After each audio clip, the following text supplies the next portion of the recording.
Welcome everyone to our Tuesday chess stream here on lichess and Twitch. My name is International Master William Paschall.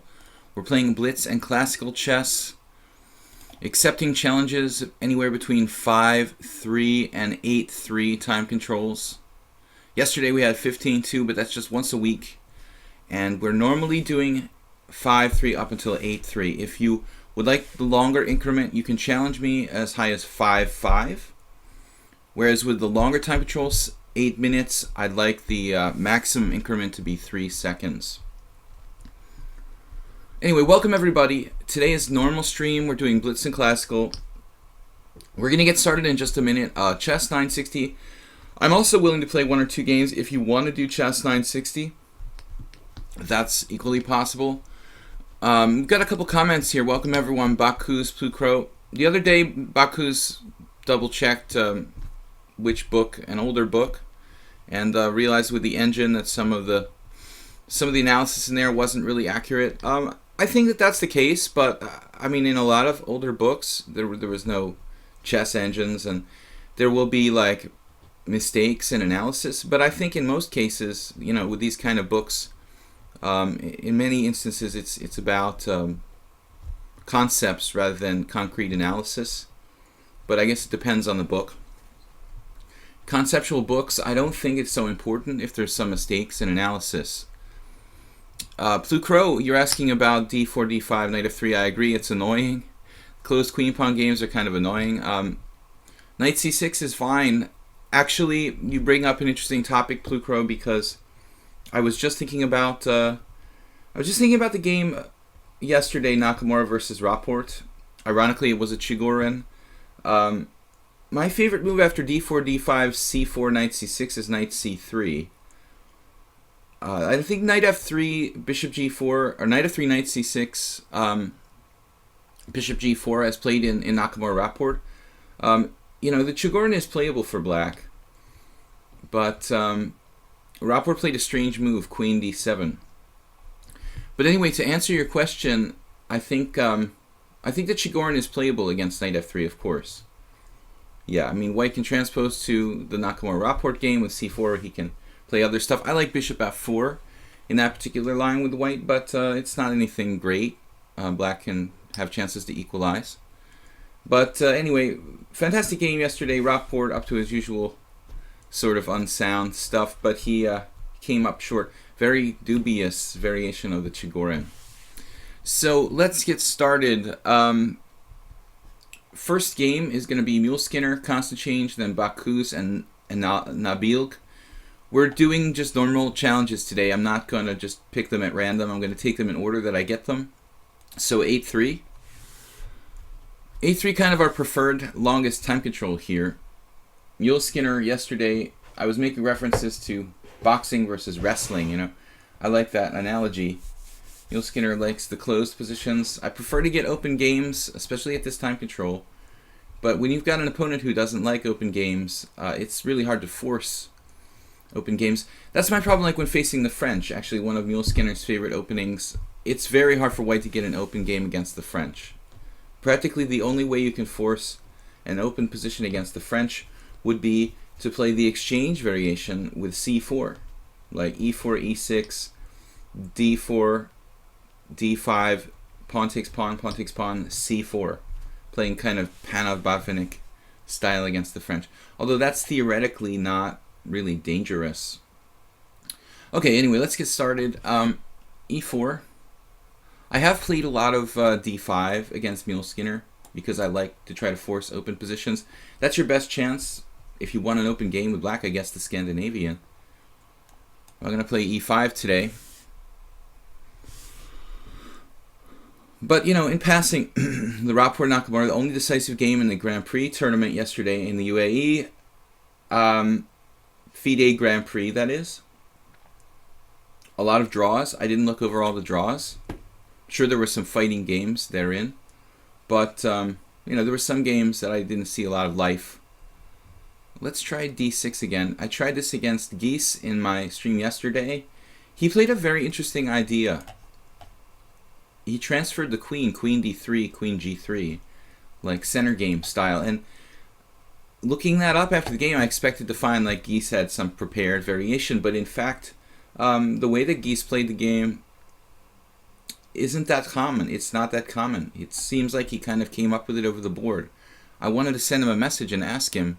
The next time we'll see him, we'll ask him about it. But a very good attacking plan by Geese yesterday, and he had, the best game against me. He was just totally winning. After a while, it was a very difficult position for me in this particular variation. So we're experimenting with the Philidor. This is not officially even close to part of my repertoire, but I, would like, the nice thing about the Philidor, if you can play it, it's a good opening because it's very forcing, It doesn't give white a lot of ability to choose the variation, choose the opening. You control from the second move the course of the game. Yeah, that's very rare. There's only I can only find 6 or 7 games where that's been played. And it seems like a really good attacking plan.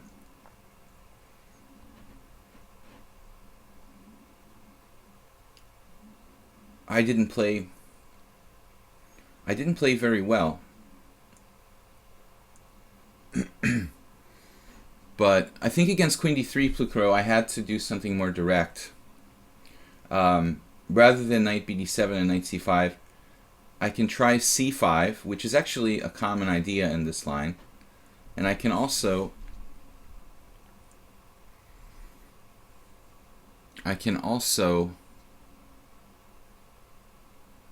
play knight c6, which is actually interesting here.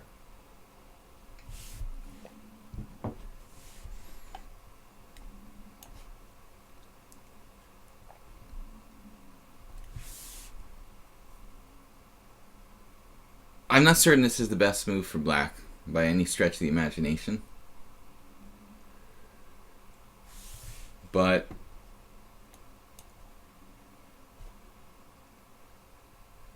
it's a reasonable way to challenge the strong knight on d4. Actually, I think my position would be a hell of a lot better if my bishop was on g7 around here. Now with the fianchetto, if this was a Scotch, where I played g6 and then knight c6, I've had games like that in King's Indian formations where this is really good for black. But I don't have the attacking potential here I would have with my bishop on g7. Bishop on g7, black has a very good game here. With bishop on e7, I was actually concerned he might play... knight f5 in this position. I'm not sure how I should respond there. It's kind of a tough question. I mean, should I play just castles and let him take on e7, or should I play bishop takes f5? Good question. We have to ask a Philidor expert. I need a consultation with a Philidor expert.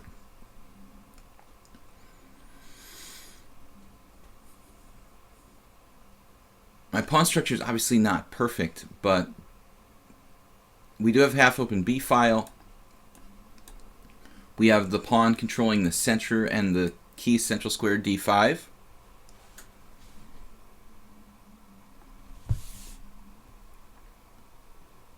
Freya Chess Queen is auto-hosting us.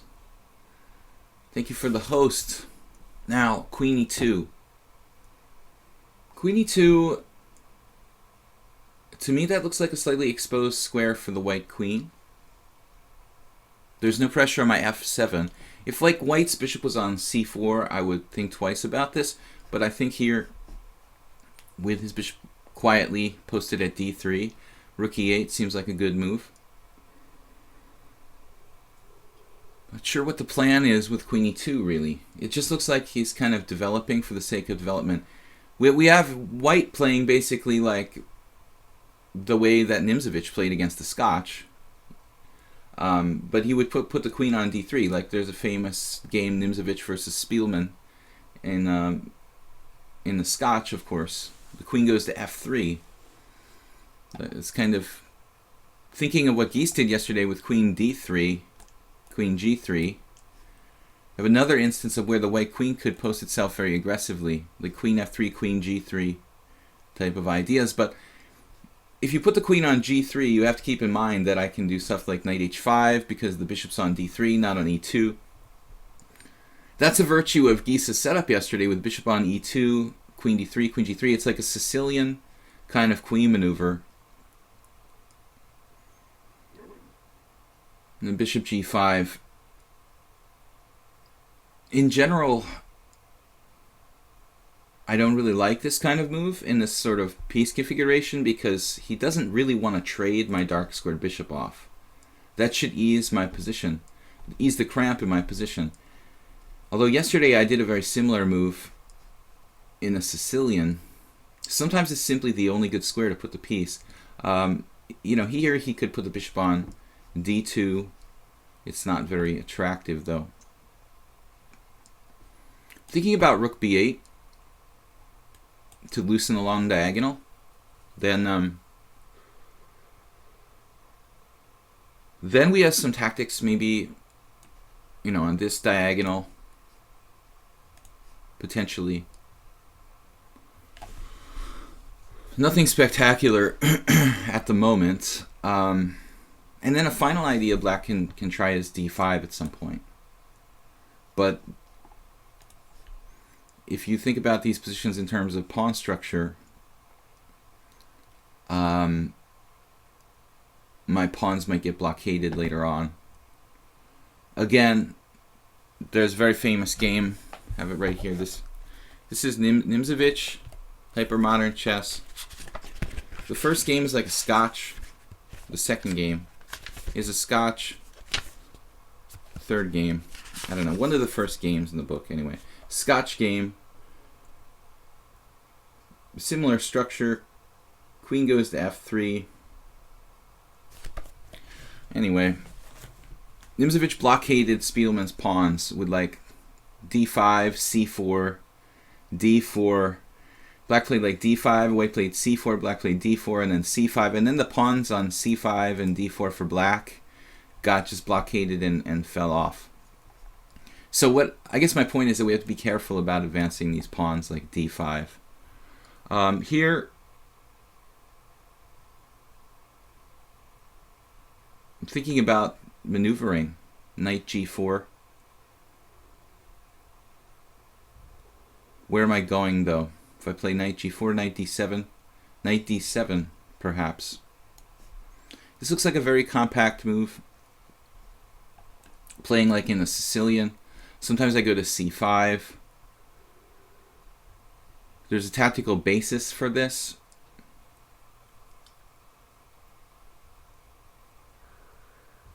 Cheating detected. What does the little wing emblem next to your name indicate? I'm like a patron, so I made a donation to lichess this month. If you make a donation to lichess, because it is a non-profit, which I much appreciate, you get a little green emblem, and when it's just for a month. So if you don't make a donation, it will turn gold, I guess. Is that right? Yeah. Now this is the key variation, guys, and this is why I played rook b8. I know my a7 pawn is hanging, but I have bishop f6 now. I mean, even knight c5. I don't really like triple pawns now. So bishop f6 is my idea. We transfer the bishop dragon style to the long diagonal, weaken this diagonal, and now he has to resolve his issue here. Meanwhile, my rook is improved. Okay, I have to resolve the pawn on a7 somehow. I might have to defend that.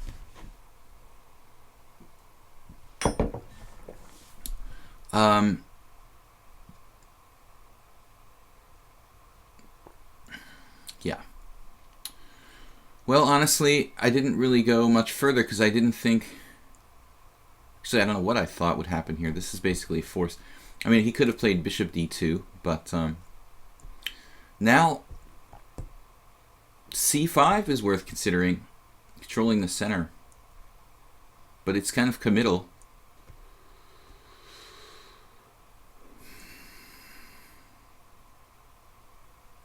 Knight c5 with tripled pawns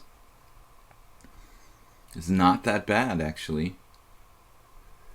This is a tough one. I just don't know. I mean, we could play something like a5, My concern is that later on the pawn will fall off, obviously. I guess we play c5. We go for a dark square blockade, basically, here, is what we're going to do. Got to be very careful about the white squares in the position, though. My bishop is most likely going to go to b7, control d5.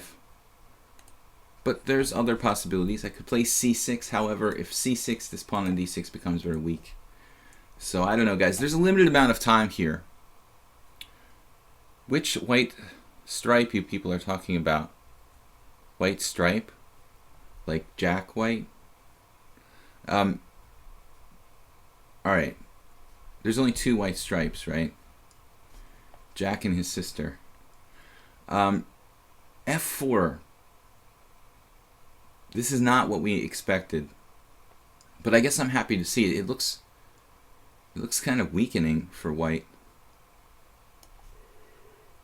I feel like I've got a reasonable Benoni here. Maybe rook b4. No, not rook b4 because of knight d5. We're just talking about the green leaf. It looks more like a green leaf than a white stripe.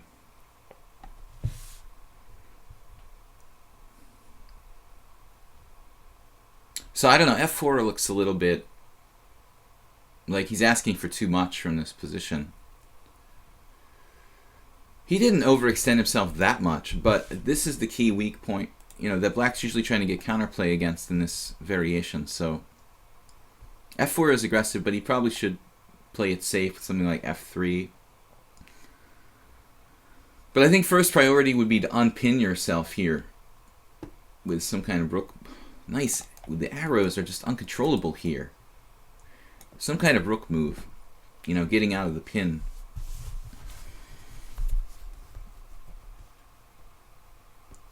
Alright, we'll get back to the updated position here. Only 15 moves. That was my suggestion. Now you're doing it.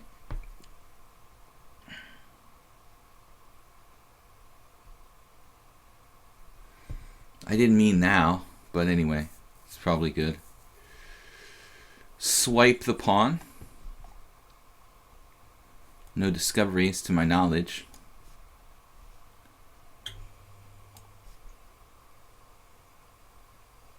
Pawn swiper.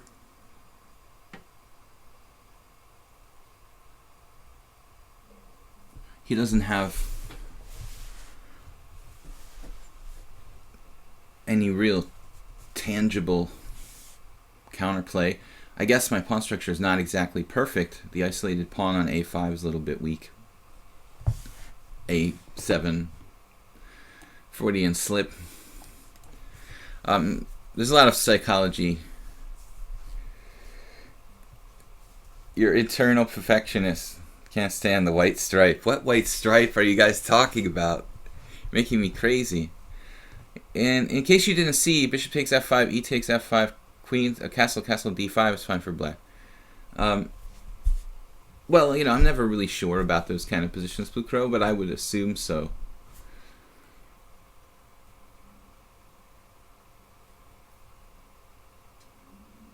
I guess that would be default for black. Central pawn, it's kind of King's Indian-ish, so that's why I like this. I play e takes d in the King's Indian sometimes in the classical, because honestly, the Mar del Plata variation, you know, I've made this point before, but I feel like, watch out for bishop b2, guys. In the Mar del Plata variation, what am I doing here?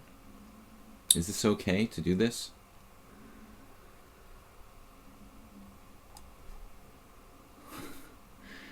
Rook b4.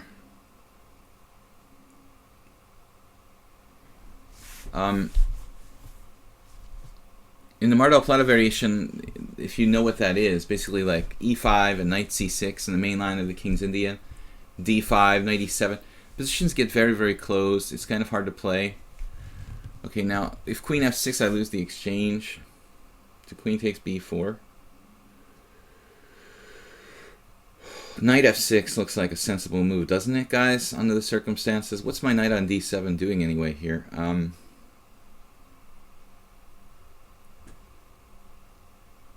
Knight f6, I guess.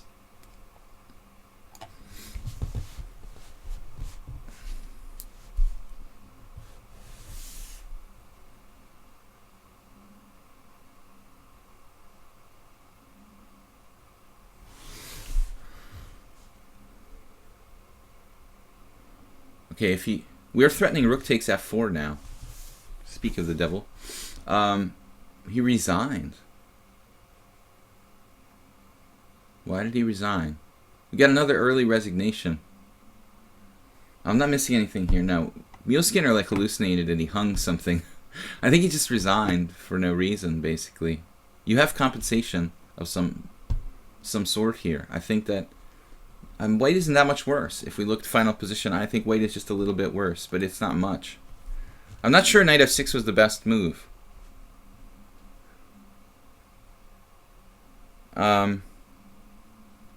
The white stripe at the top of the screen. Still not seeing it.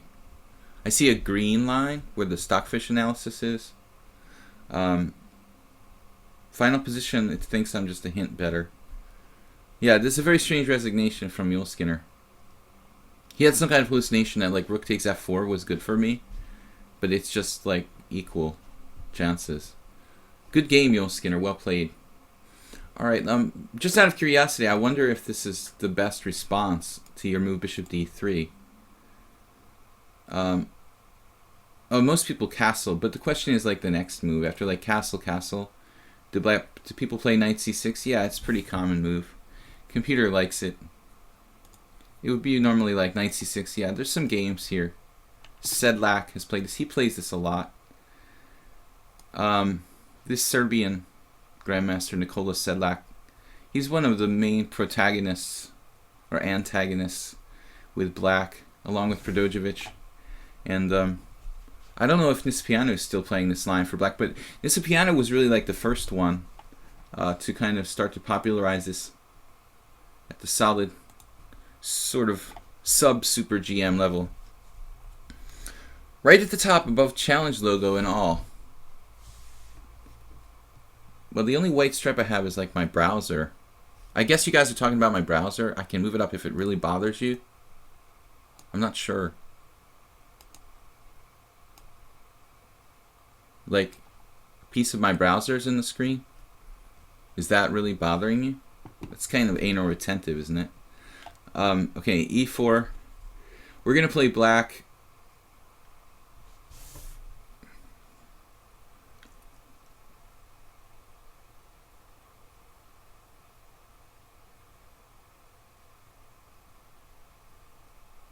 Against constant change, let's play Alekhein's defense.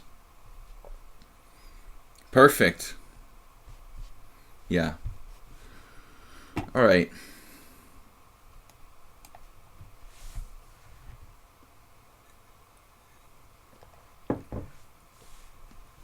Constant change doesn't go into the main line of the Alekhein's defense.Elyukin. Knight takes d5. We try to pronounce it like a real Russian, but I'm only halfway there. Knight to f3. Yeah, I guess we've had this before, constant change. I mean, this isn't really... I've never really considered this an important variation. It's just kind of a line that isn't real exciting for both sides.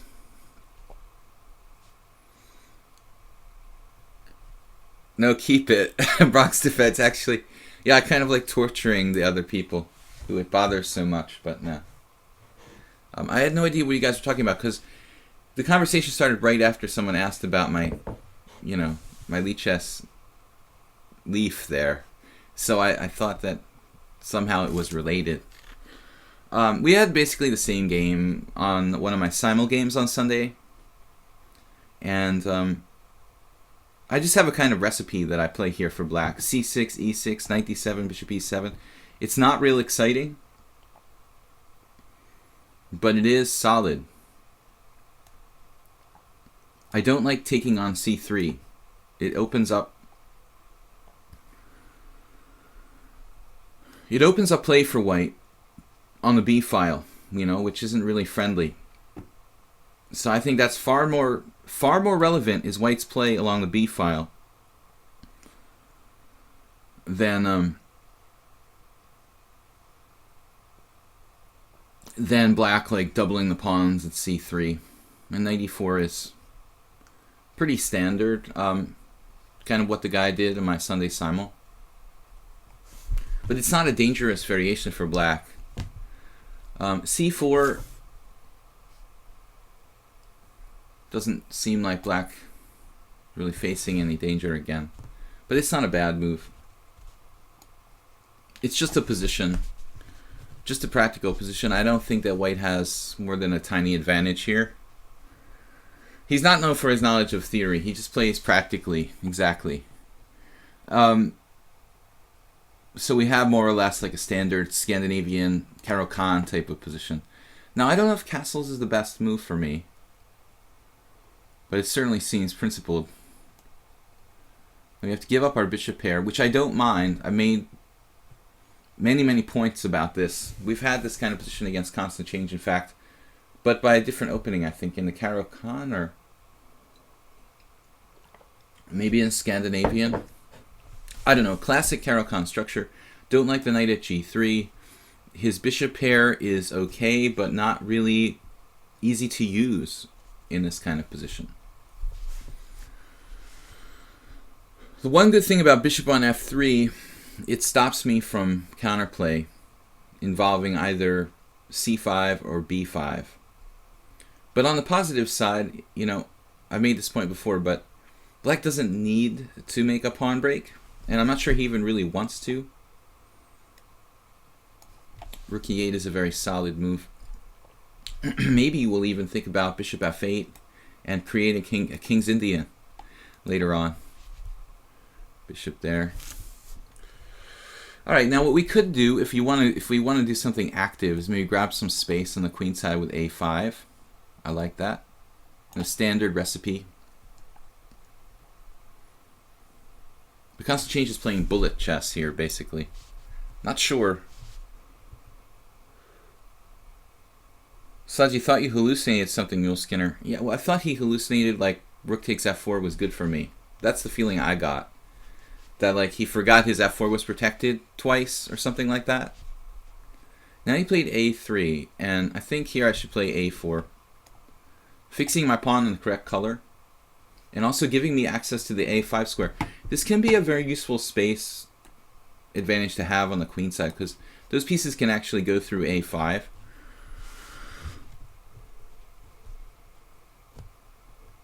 Queen a5, queen b6 is also perfectly playable for black. Maybe putting pressure on the pawn on b2 seems like a reasonable concept.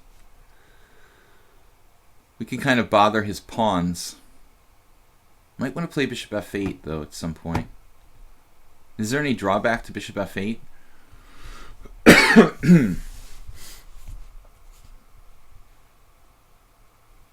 No, I mean, I think bishop f8 might actually be a good prophylactic move. Because it could get hit by knight f5 at some point. And anyway, g6, as I said earlier, probably nice arrow with the arrows. I don't know if it's my mouse or just it's really hard to draw arrows. What do you guys think? Is it me, or is it just the arrows are like hard to control on lichess? White might be preparing d5. Absolutely pro. I mean, he can try to draw by playing d5. Just liquidate everything. One thing you gotta realize when you're playing any kind of Scandinavian, Caro-Kann, Alekhine's defense, whatever, that reaches this kind of pawn structure, it's basically like a solid defense, and that's what it is for black. A solid defensive scheme. But if white wants to draw by like liquidating everything at some point with something like d5, this especially applies to like the Caro-Kann. I don't know if it's very hard to win if white wants to draw. If white wants to just trade off the pieces and draw in a position like this, there may be nothing you can do about it. You may just have to accept the fact that you're black and You can't really create complications in this sort of situation very easily. I'm sure that Rapport Richie could think of some way to lose with black, but you'd really have to go dig deep. Don't play the Chigorin, I mean, at the 2700 level. Morozevich tried for a while. But if you're going to play the Chigorin, at least, you know, like, play a normal move. I don't think Queen D7 is good, but I'm jumping topics here to the game yesterday or 2 days ago. Yesterday, from the Grand Prix in the United Arab Emirates. My 7th grade geography teacher, yes, Mrs. Bogan, she was very, speaking of anal retentive, very obsessed with the pronunciation of United Arab Emirates. Bishop F8. But anyway, the game from that tournament yesterday, C5. Whoa. Now I'm totally distracted. Wow. Oh my god. He played C5. Anyway, I'll just finish my thought. If you're gonna play that, Hikaru plays a good line against the Chigorin. That variation he played, it's probably one of White's best against the Chigorin. Anyway, so C5. Wow. Very double-edged move. I guess there won't be any D5 for White. Now, obviously, I can try to break with B6 at some point, but it's hard to organize that. I have Knight D5. Gotta like Knight D5.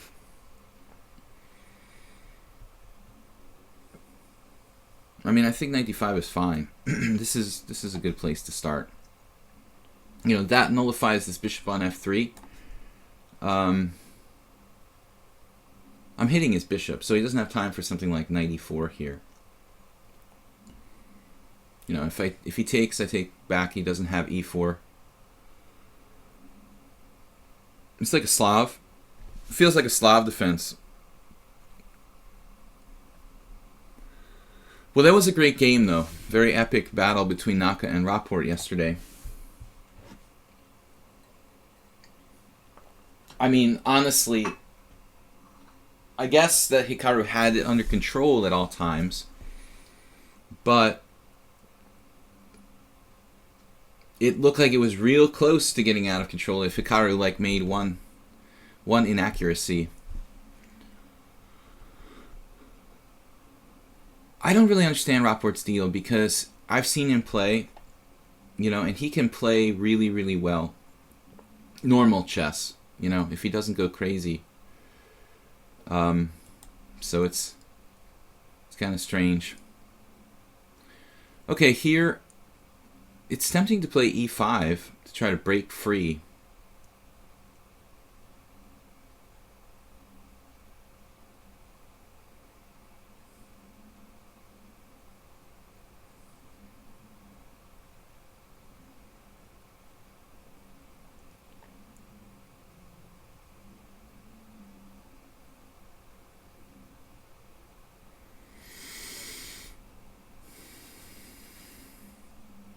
But I guess F6 and E5 would be an idea.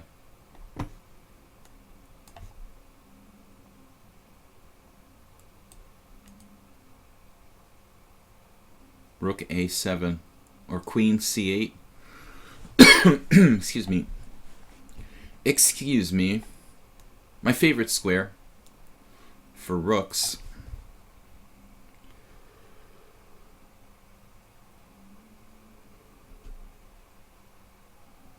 We have the Queen A8 maneuver, so it's probably best to play Rook A7.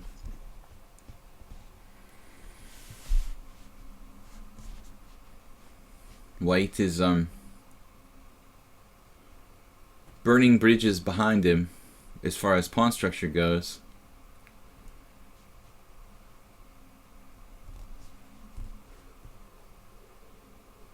Much easier to defend the pawn on A7 than like the pawns on A3, D4, and C5, I would think. As far back as it is, it's hard for White to get at it.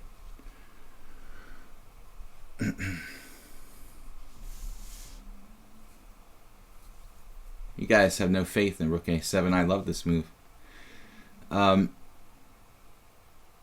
It's impossible to attack it. It's much better than like queen c8. I can double. It's an offensive move. I'm preparing queen a8. But I'm threatening maybe e5. You know, that's the big question. I mean, this can come in at any moment. You know, if he plays something like rook b1, what's he going to do? Rook eb1, then e5.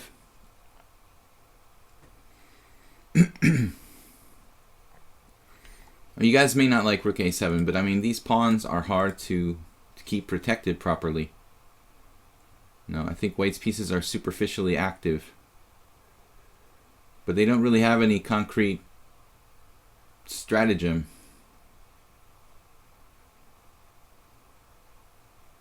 Bishop d2, so he's reorganizing.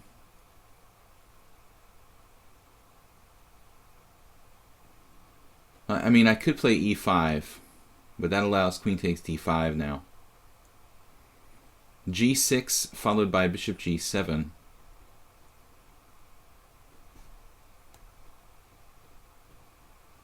I think I see what he's doing. This also keeps the guarantees no knight on f5.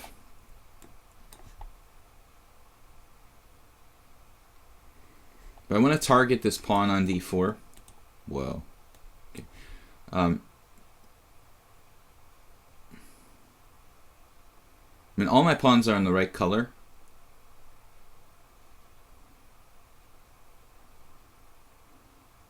Now we have two good choices, knight f6 to e4 or knight b8 to c6. El Clasico. The classic Slav maneuver. Knight b8 to c6. It may be hard for me to break this down. I had a similar game on Sunday where I had the same basic structure with black and almost identical to this. Probably white can kind of blockade the position with accurate play. If you've played the Alekhine's defense very much, I mean, this seems like rook a7 is a small price to pay. Bishop c3, a4, a5. Yeah, I mean, I had the feeling that a4, a5 was his main idea. Yeah, my mouth is hanging open now because I thought I saw something. Aha.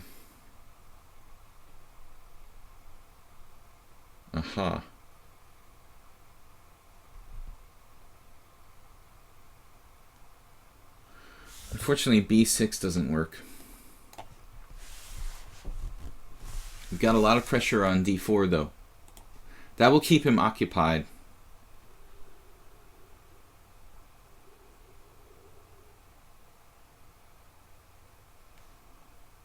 Hopefully, for a while anyway.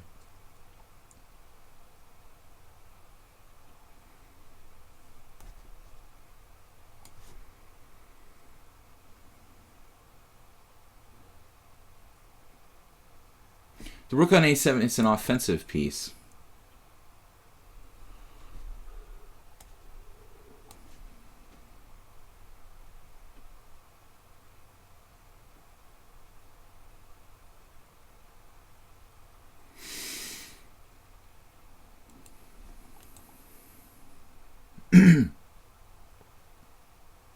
Oh, rook a4.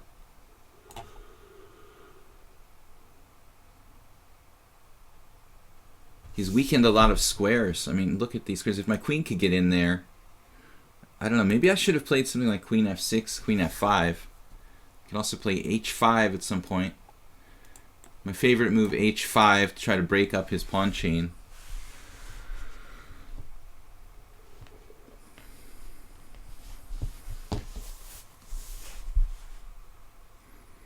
It's a pity I've never been able to play b6 at any point here. Rook c4. Maybe the other rook to a7. And then we start infiltrating.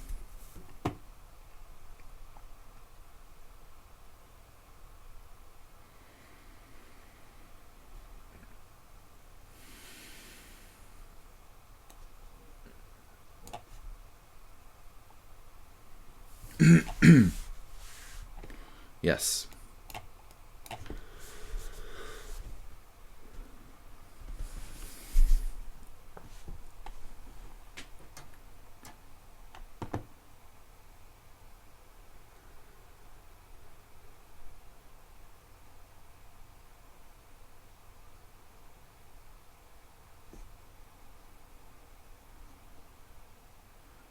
Not sure h5 actually does anything here.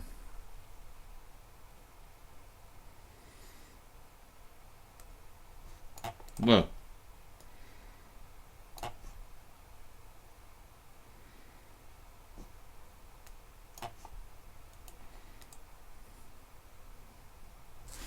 Extremely hyper modern type of concept.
Alright, so we managed to win a pawn, for whatever it's worth.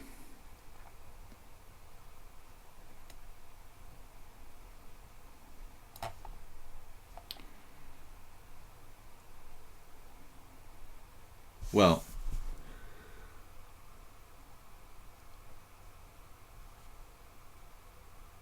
we have to be careful with our king, but I think his king is as open or more open than mine.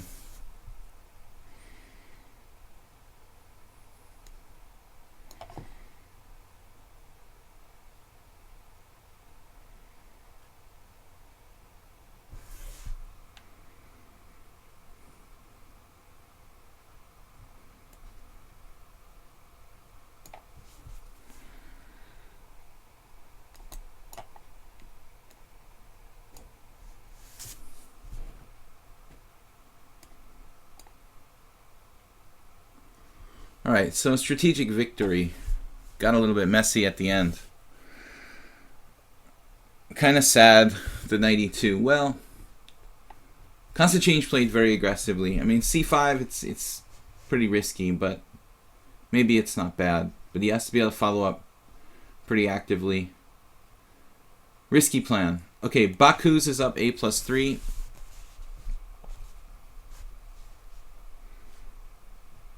Yeah, we got coordinated, you know. Coordination. The whole army is working together. That's the idea. Good stuff. All right, Baku's. Guys, please check out my YouTube channel, Video Chess Training on YouTube. I'd also like to thank everyone who's made small donations to the and big donations to the YouTube channel and the stream via PayPal. Yesterday we had a donation from Olav. I'd like to thank him and everyone who's supported us. You can just support us with $5 a year. That's awesome. I'm trying to move 3 moves in a row here. I did tell you guys the story.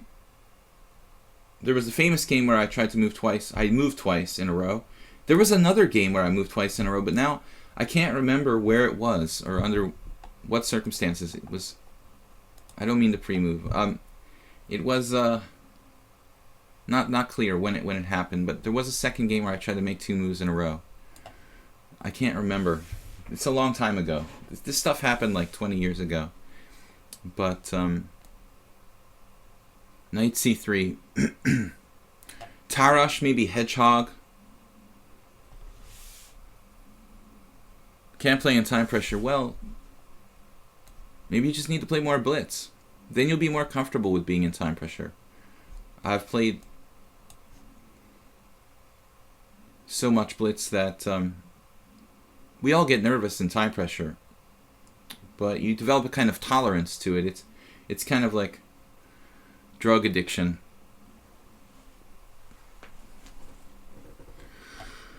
Strange analogy, I know. Well, I don't know. Tolerance makes you think of developing a tolerance to pharmaceuticals. A6. It's kind of like the first time I went to a chess tournament. I've actually played this line with black. I never really had too good results. I lost to Weird Al Yankovic, and I lost to Igor Foigle once. But I played a weird line with like a very early queen c7 where you try to eat the pawn on c4. It's extremely dangerous for black. This pawn takes c4, knight takes c4, queen c7. And actually a different move order. I played an earlier, like before castling and stuff. This is kind of interesting the way Bakus did this. Of course, I can play other moves too. I could play maybe e4 here. I think d4 is a bit more natural for white. And now we could take with the queen, but knight takes is definitely more natural. So I want to say like queen c7 is a known pawn grab line that's probably quite dangerous for black. Maybe it was this position against Foigle I had with black. Against Yankovic, Yankovic did something else. He defended the c-pawn with like knight to d2, so it was definitely a much different order of moves. But against Foigle, I might have done something like queen c7, queen takes c4, and then just got punished. It's extremely dangerous for black.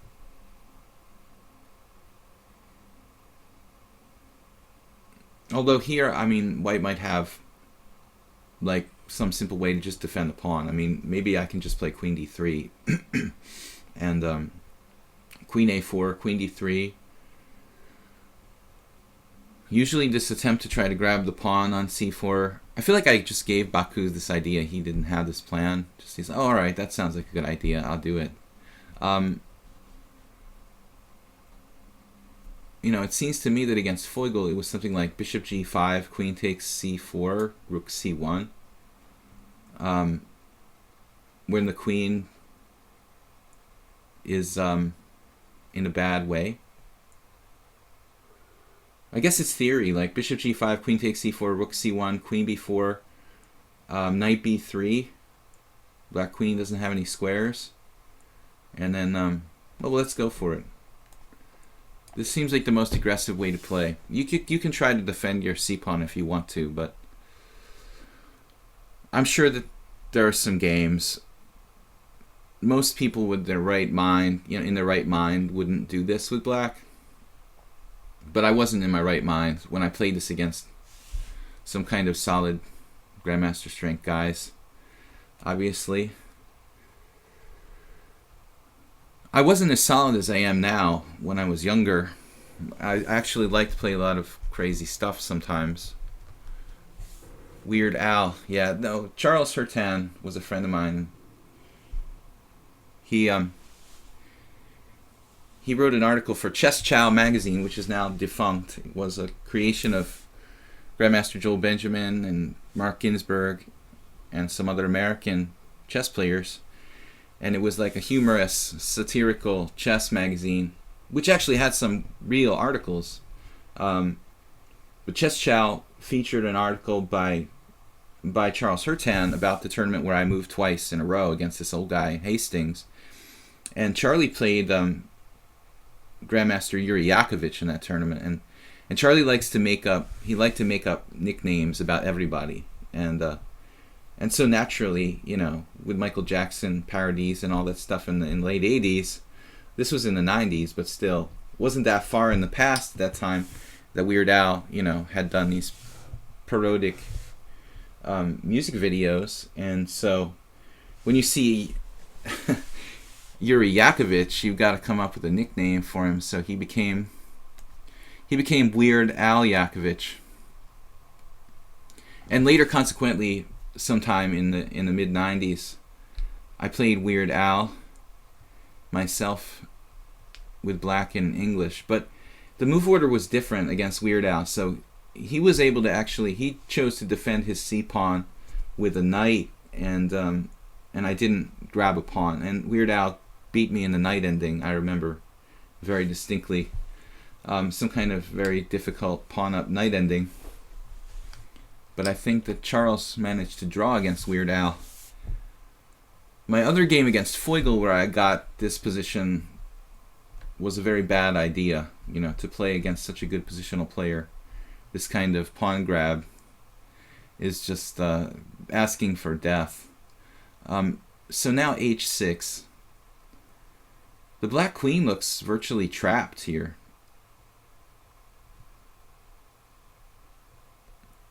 After bishop f4, it might be game over.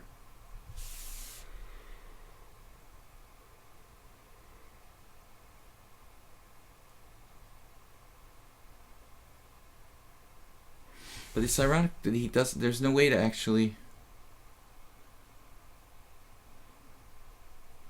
Strange. I'm specializing in incomplete sentences. What is going on now? It does look kind of paralytic for black. Bishop f4.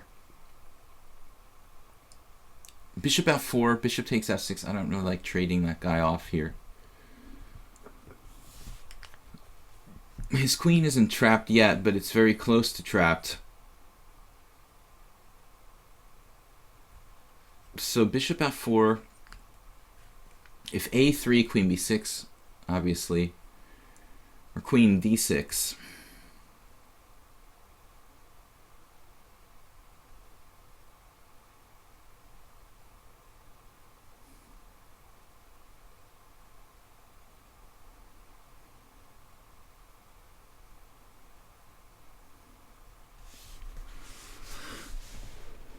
I guess I'd settle for some kind of just positional compensation here, but I don't think I should trade my bishop on f6. Bishop e3.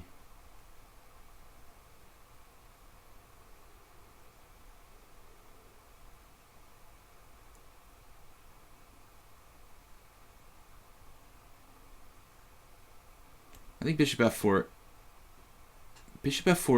d5, that's a problem. Bishop f4, d5, a3, queen b6. Uh-oh. There I might have something. Bishop f4, knight c6.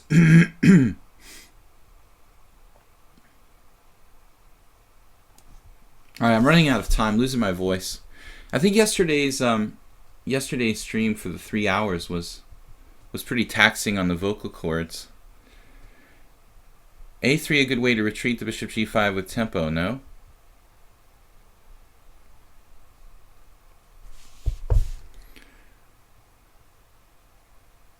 I mean, obviously this is not a variation you want to play with black. You know, if you want to play a solid game, it's dangerous.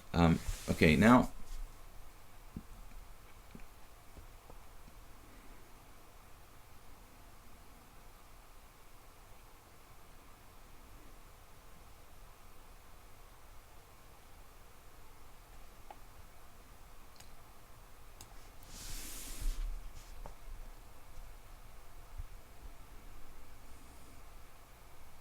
sees everything.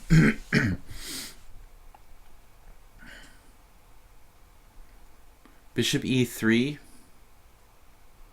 queen d8, knight a4.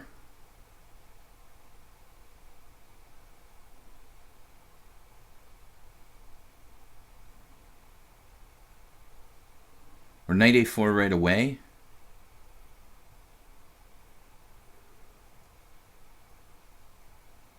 Bishop e3. I can also play e4.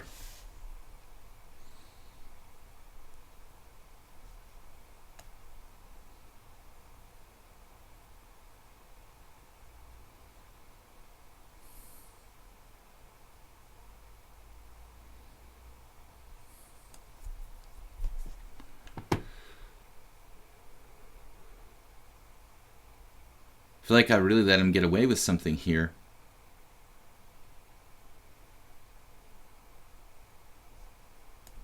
Alright, well, we got to make a decision. The other play was like bishop, maybe knight a4, bishop d6, just trying to keep a positional bind. I could have played knight a4, queen d8, bishop d6. I think I have compensation for the pawn there.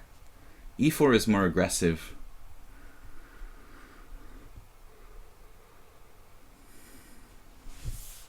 I mean, I should have compensation for the sacrificed pawn.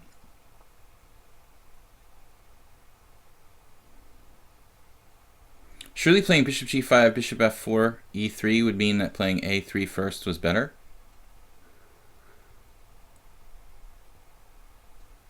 I don't know. It's kind of complicated. Only got a minute left.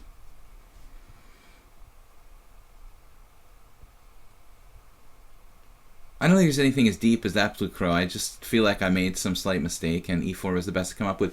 Honestly, d6 makes sense.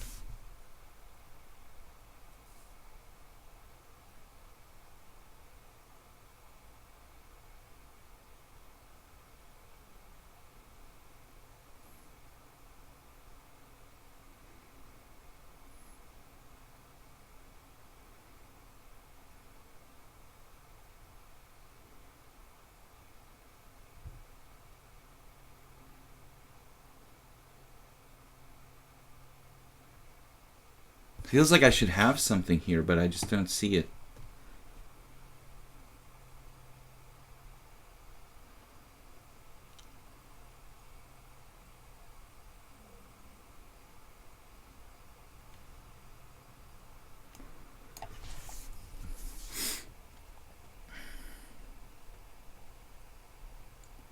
Wow. Queen c7.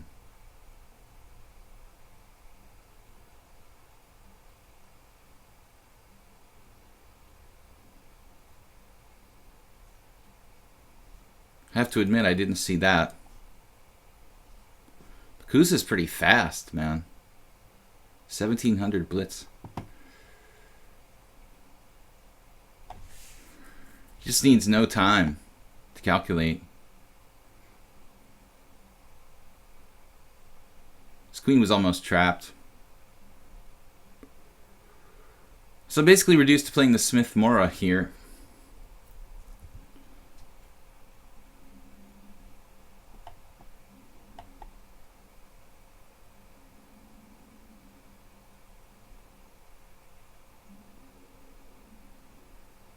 I think most people would be scared of the c-file. He just instantly put his queen on c7.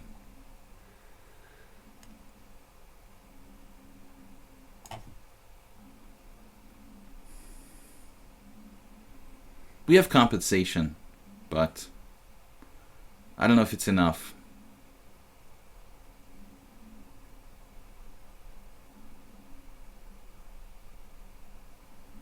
Probably enough.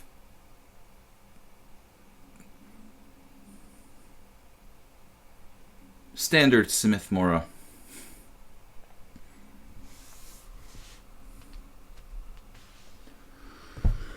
But I'm just so disappointed I couldn't find anything better than this. And the other thing was, when you played d6, I think a lot of people would have played d5 in that position.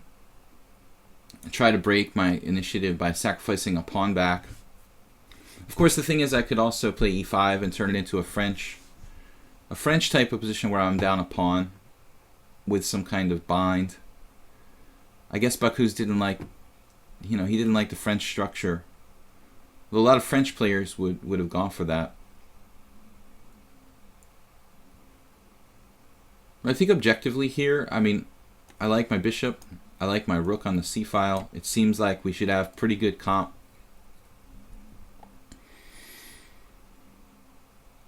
Looks like a standard Fianchetto Scheveningen. I'm just down a pawn, Smith-Morra style.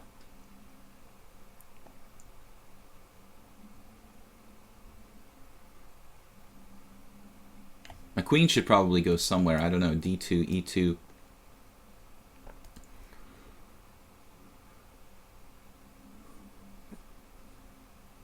Obviously much easier to play white. This is a radical move.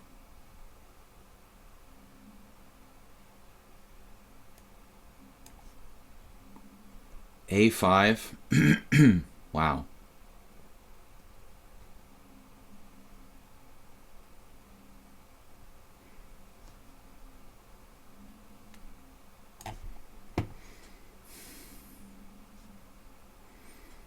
Radically weakening the B5 square. Definitely not conventional.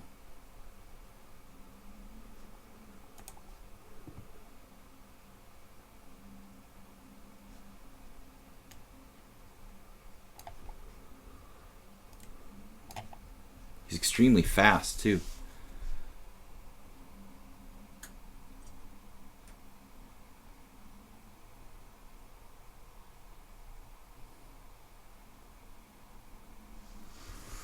Well, I'm not sure if we have enough compensation, but we have something. It looks like enough compensation.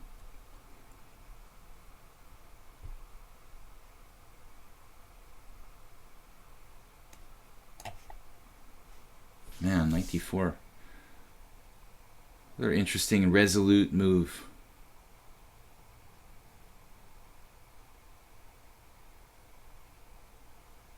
Good decision. Play knight to d4. Now e5. Wow. Position just keeps changing every minute. I can't keep up with it. e5. Another excellent move.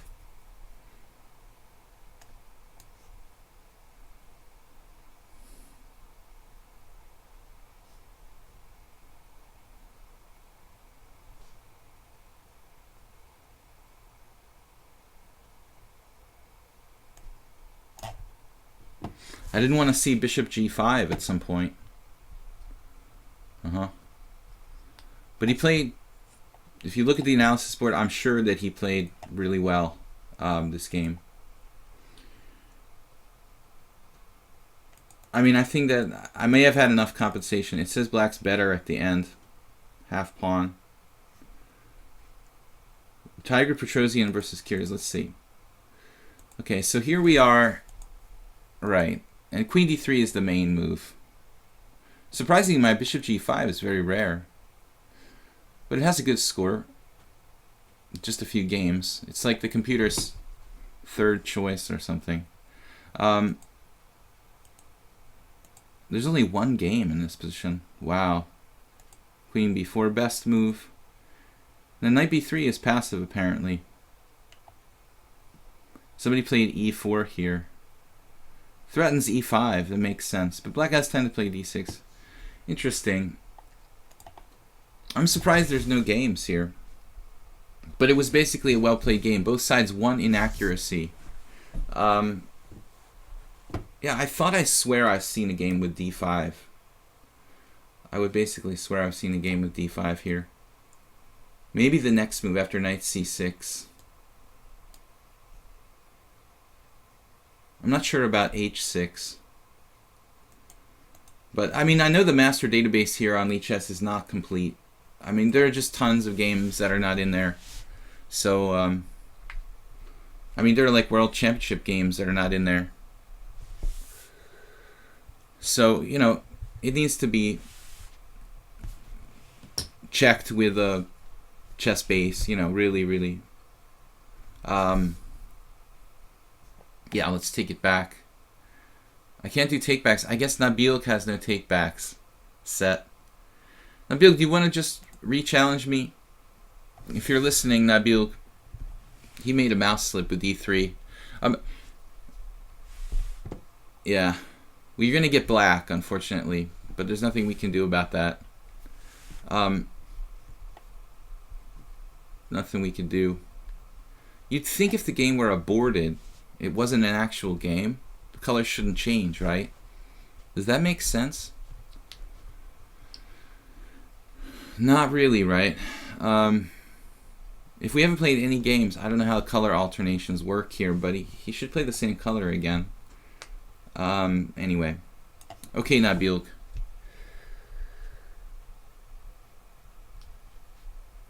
But that, yeah, that was a good defense by Baku's. Very good defense. I'm going to play knight c3. I mean, sometimes I play g3. I play knight f3 lately, but it's not really a great move. I don't advocate knight f3. I just play it for something different now and then. I think that even in the English opening, it's not as critical as e4 and d4, but there are concretely best moves. This position I've analyzed in my YouTube channel. Well, no, just like variation where black plays bishop c5. I have a couple lines. But check out the YouTube channel, please. Video chess training on YouTube. I try to upload something new every week, as well as the streams from here, because the streams on Twitch only remain there for like 2 weeks, basically. All right, reverse dragon, Nabil.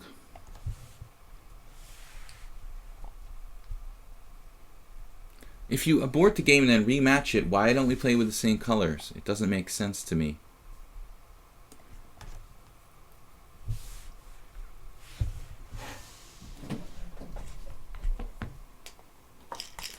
The game didn't really count. It shouldn't have an effect.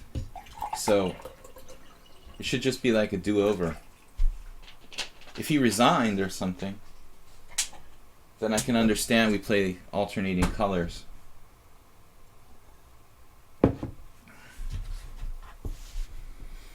Okay, Nabil. I noticed when black tries to play like the Grunfeld or something that they do this sometimes, but if there's no bishop on g7 to rake the long diagonal, yeah, the arrow system here, okay. I don't really like taking on c3. I think this is a fundamental mistake. But there is a variation. My standalone chess computer when I was a little kid, I had one of these 2100 type of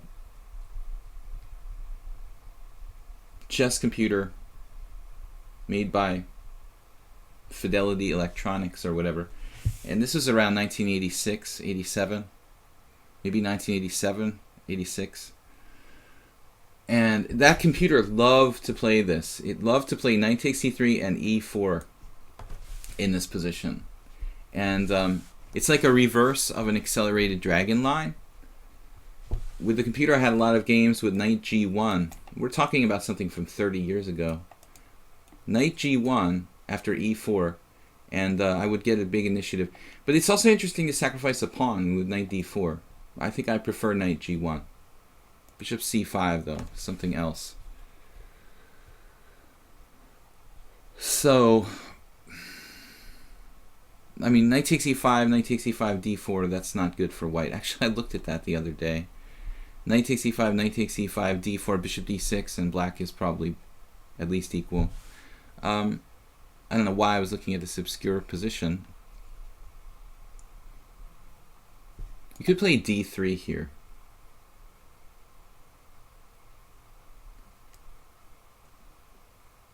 Kind of makes some sense. Just to stop e4. Saroche, I didn't even like greet you or anything. Welcome, man. I'm sorry I didn't say hi. Just realized I didn't even say hi. You're doing such a good job. There's no trolls harassing us here. Yesterday I banned the guy for being like trolly. He didn't really say anything really bad, but he was just aggravating and pushing my buttons. Alright, but it's good that Jeroen's here to take care of that. It's so peaceful and I can concentrate on the games. Castles. Yeah, this bishop on c5, it's actually a good defensive piece. It can go to b6, kind of nullify white's play along the b file. Maybe I should play rook to b1 though. I don't know. I mean, he's going to play bishop b6, right?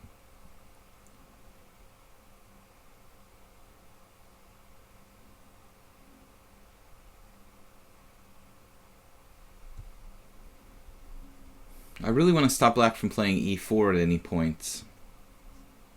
sure we can resolve everything. So, queen c2, arrows. Nobody answered me. Is it just me? Is it my mouse or is it the arrows? You have my first chess program on the ZX Spectrum 48K. Is that like a Commodore 64? Or is that even older?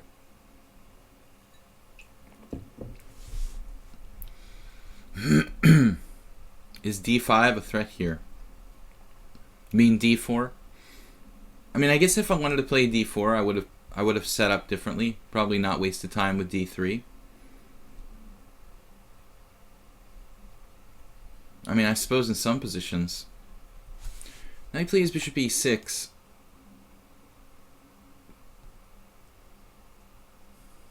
This ties me down to the a2 pawn. I have played this position in a very reserved way. I have knight g5. That actually might be good in this position. Knight g5, bouncing through the e4 square in some lines. Kind of neglecting development, but we open up this guy. Or girl, as the case may be.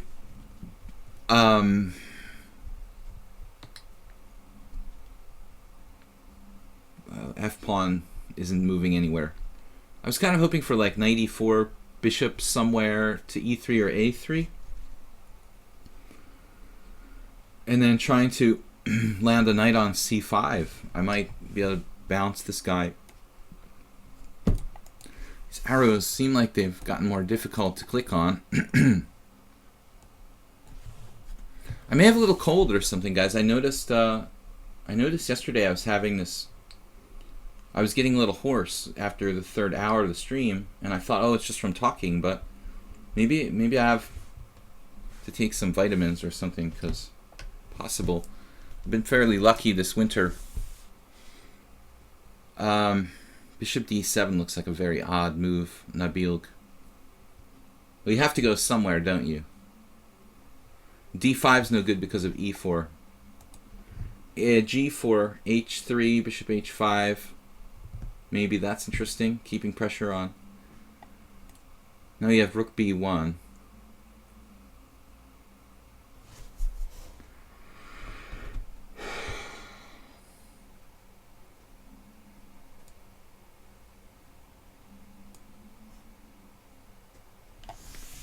No comments from the peanut gallery. This is a good square for the queen in general. Bishop e7. Well, you ruined my whole plan. You could play f4 now. It's pretty radical, but maybe our center is so big that it's actually justified. It's like big hair, big center from the 80s. f4, pawn takes pawn, pawn takes pawn.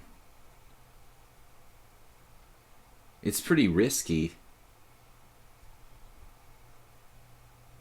Anything else is basically like extremely passive. I was playing for a cheapo there with d4, I admit. I admit to playing for a cheapo. It seems like White has such good control of the center. I'm also like playing according to hyper-modern principles. You know, allow black to establish the center, then counterattack and destroy, which is what the Sicilian and the Sicilian dragon is all about. Bishop takes g5. Okay, this is very concrete. I thought he would take on f4.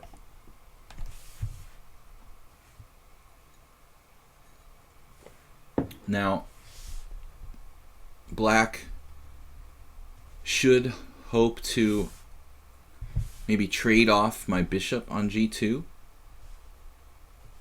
He's guarding his b7 pawn, which is an excellent idea, because I was going to play rook b1 anyway.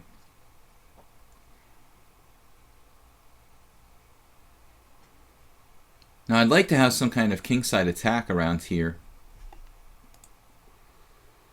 How can I strengthen my position?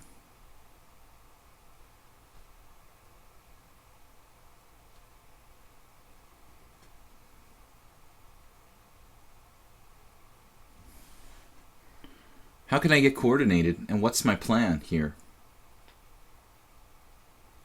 Just like double on the F file. It's a little tricky for white to decide what exactly am I doing. I've got to stay in contact with the G5 pawn.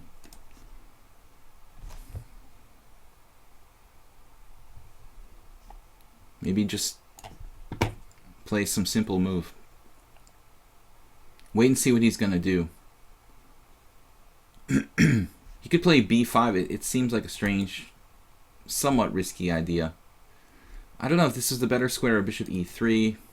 There's a lot of more questions than answers here in this position. Honestly, he's given me a big center.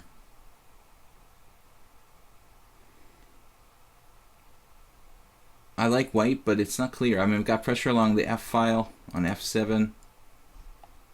2 bishops. Strong center. Safe king. I mean, it looks good, but what's my plan, really? Rook F2.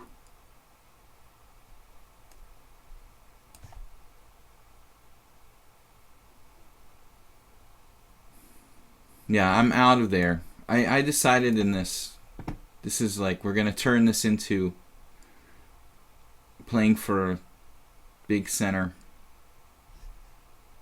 I regret my previous bishop move.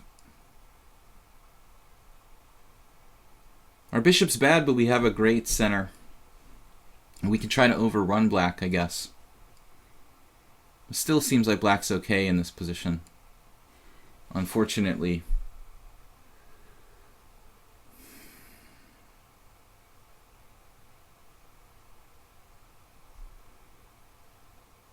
Nabil from Jordan. Phew, man.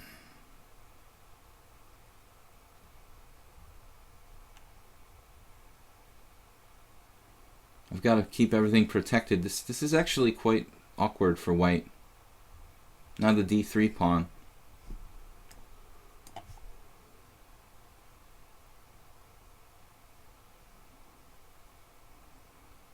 It was risky to play E4, but I didn't really want to trade my bishop pair off. So he has this crystal clear kind of like good knight versus bad bishop. Now things are a little different though. I mean, my bishop on G2, it's pretty bad. So I think we should probably allow this exchange. You know, I mean, it would be kind of crazy to deny him. And I don't think his queen is that well placed on H3.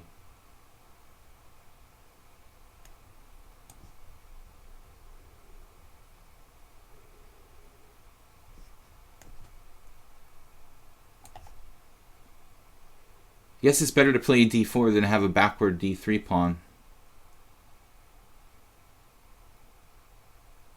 There's a lot of issues here, though. Black has chances, as Rapport would attest. Chigorin style.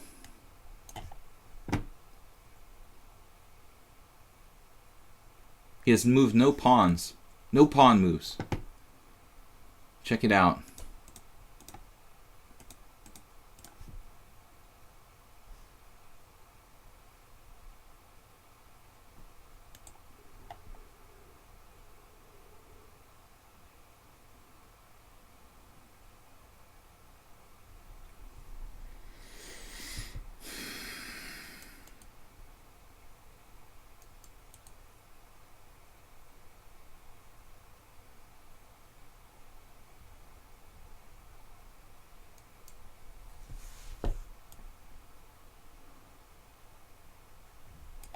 I mean, this seems kind of crazy, but my H2 is defended. If he lands a knight on G4, I'm protected.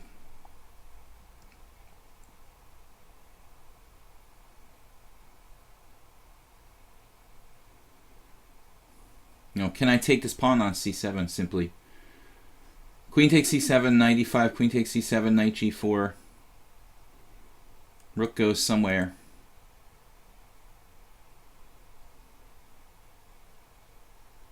Maybe it's better to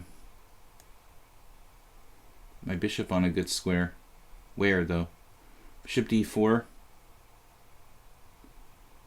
Bishop f4.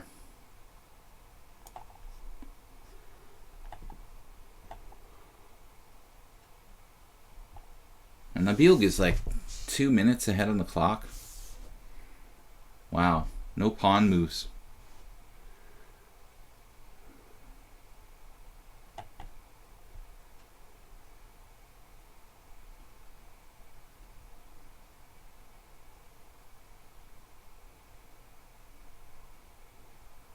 I don't know why a lot of people, if they don't move the pawns on purpose or they're afraid to create weaknesses,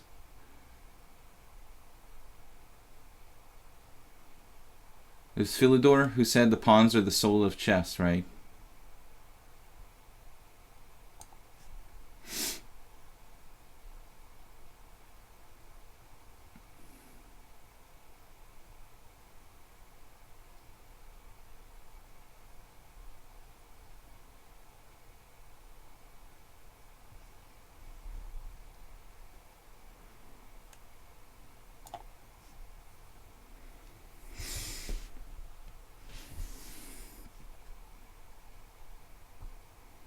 Kind of scary situation.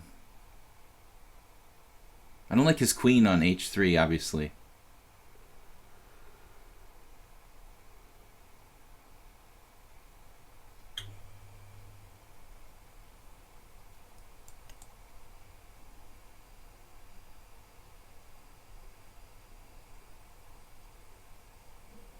Sorry guys, we're a little short of time to extensively commentate. I'm just trying to survive here.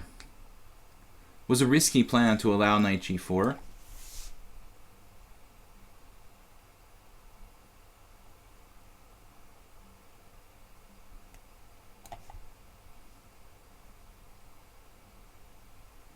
This guy's seriously scaring me.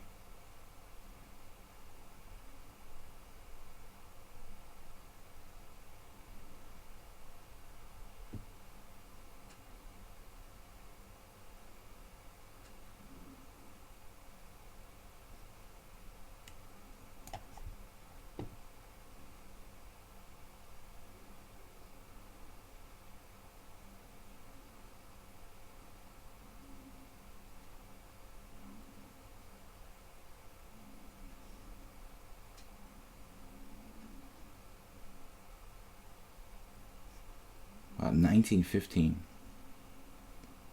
He's strong in bullet 2000.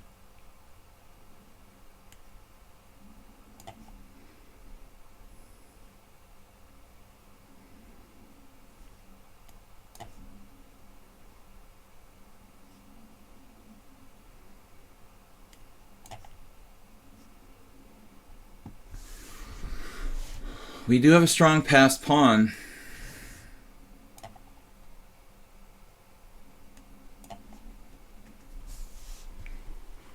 I just blundered it.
I think he could have reached like the queen and pawn against queen there, which would have been technical and probably a draw with best play.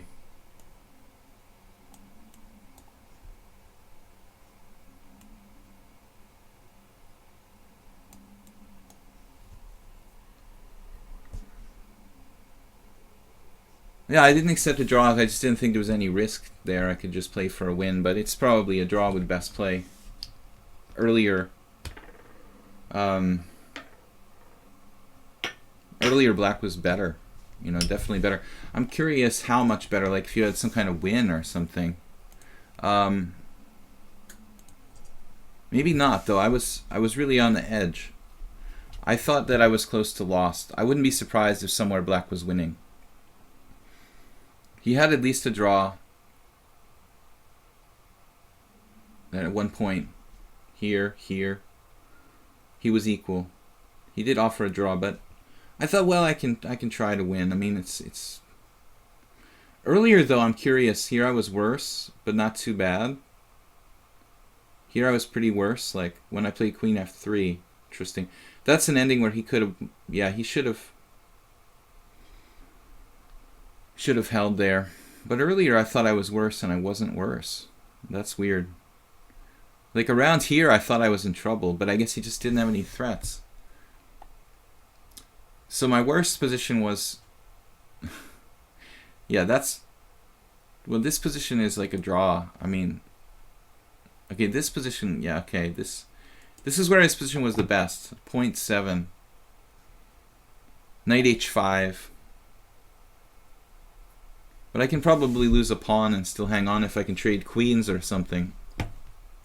Knight h5, that's very aggressive and obviously dangerous. I would have played queen g2, probably given up a pawn here, but I think this is okay for white. Queen takes g2, king takes g2.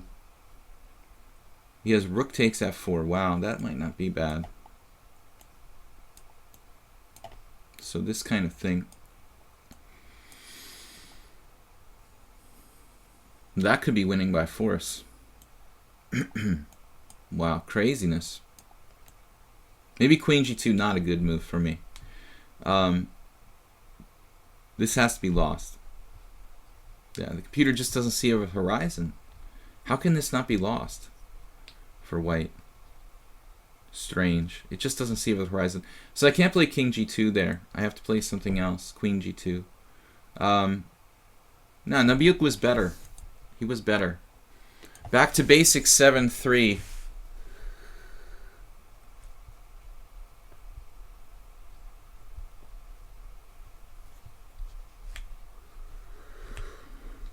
Welcome everyone. We're playing for another hour, so stay tuned, guys. We're playing any kind of challenge between 5-3 and 8-3. If you want to play, actually right now it looks like we have enough challenges. Ghost Mine, Baraba, Kyriakos, I think that's going to be it. Back to basics. I have a number of things to play against the English, but I thought we'll play c5. I also play the English defense sometimes. I also play e5 sometimes.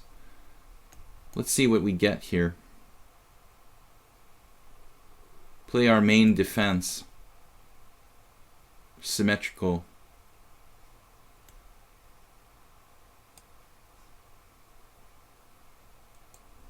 Plays rook b1 there.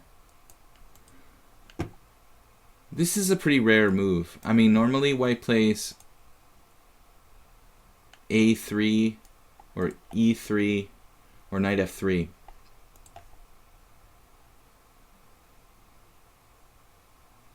This is actually kind of annoying to my repertoire. Actually, a3 is a problem for me too. Black could play a6 here, and after a3, it's transposing to like symmetrical, symmetrical variation.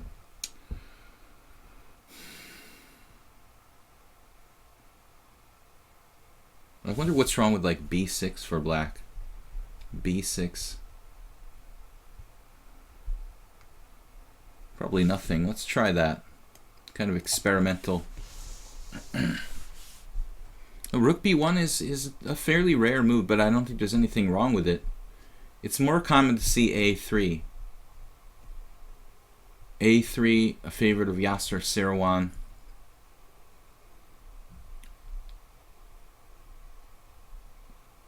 But again, see the difference. Like, if he had played a3, I can't play b6 because he has b4. I mean, I guess I could, but it feels strange to do it in that order of moves. Maybe it doesn't matter.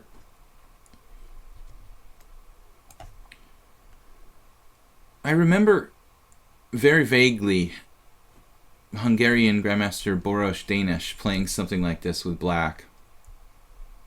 Not against me, it was just a game I was spectating. Boros Danish is a guy who went to like UTD and was playing for the chess team there. I don't know if he's still in the United States or if he's moved back to Hungary, but he's not really...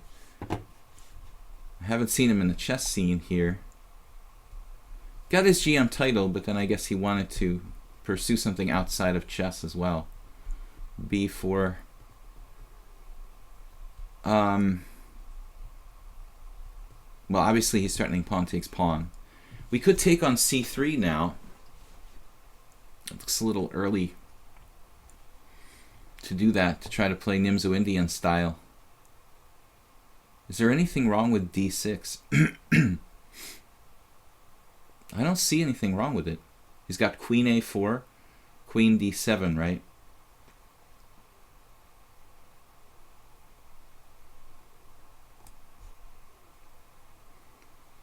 I've never played this position in my life.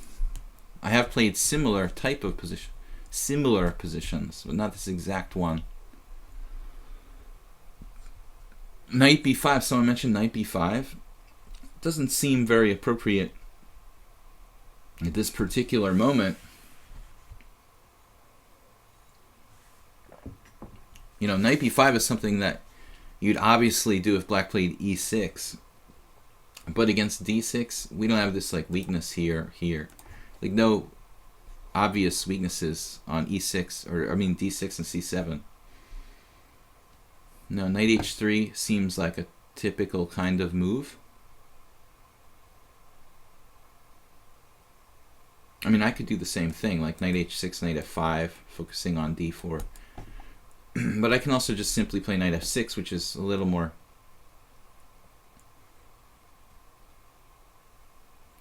efficient. Alright. I like queen d7.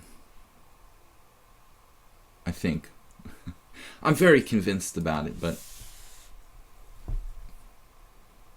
I want to guard my guy on b7. And the whole concept of this defense for black against the English is basically to try to neutralize the bishop on g2. Just as in the Catalan, I mean, this piece... Crazy arrows. You get the point. I mean, this piece is influencing the whole board very powerfully. If we neutralize that bishop on g2, I feel like we neutralize white's opening for the most part.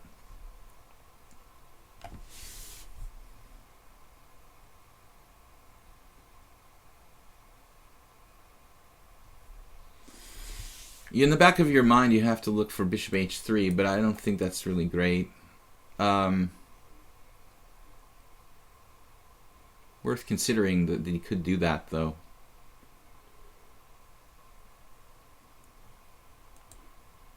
Should I play... I don't think it's out of the question to play bishop takes c3 here, actually. Try to mess up his whole structure. Bishop takes c3, d takes c. Something like knight e5, trading. He could play, yeah, knight e5. That's pretty wild. It looks a little early for me to do that. Maybe just bishop takes c3, take knight f6. Not sure if I trust this entirely. In this position, e6. There's a lot of options. I've even done stuff like knight to d4 in similar spots. I feel like my development needs to be completed here.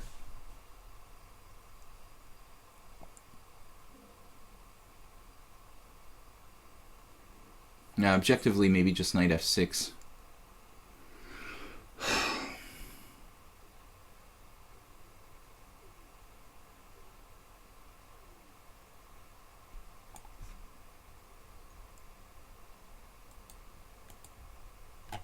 Getting kind of low on time. I don't know. There's so many choices. E6. Even knight e5 was interesting. But I don't know. This queen coming out to a4. You know, with my king still in the center, if I try to do something fancy like knight e5, I'm not sure if there's going to be queen a4 at some moment.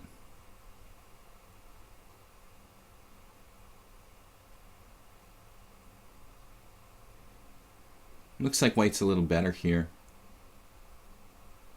It seemed too time consuming to do knight h6, knight f5.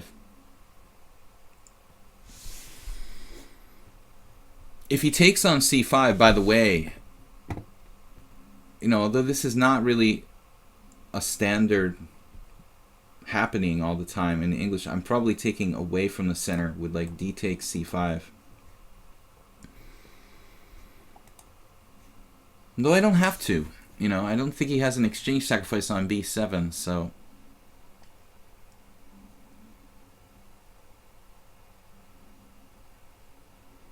Rook b8 looks like a solid move here.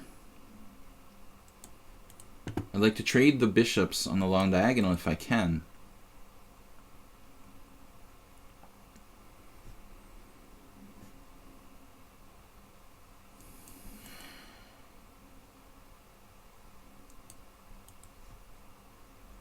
I'm a little concerned about this.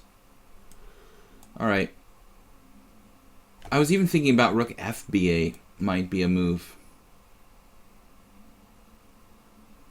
Well, both sides are very non-committal about this position, keeping the tension here. I don't want to take on b4. He doesn't want to take on c5. He doesn't want to play b5.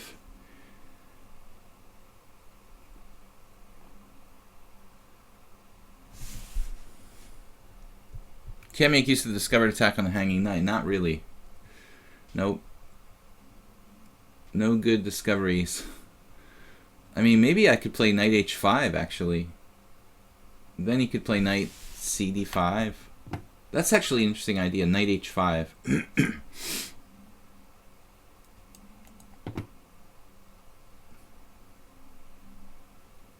I think now he's weakened his squares.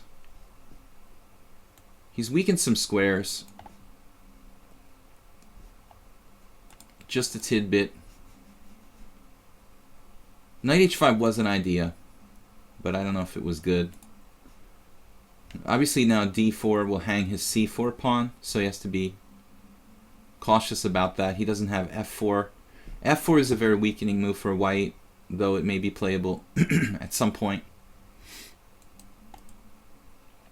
Yeah, this is not an easy position for both sides to play.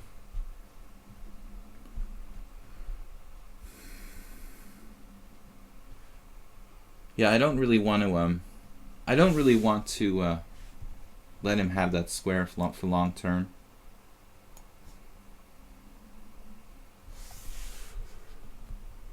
We got to kick him out. Kick it out while the kicking is good. Basically. Slightly weakening my position. But I don't think it's a grave problem. Hopefully. I don't know about this unprovoked exchange on b7. I feel a little stupid about playing rook to b8, actually. Although it's pretty to play queen takes b7. You know, objectively.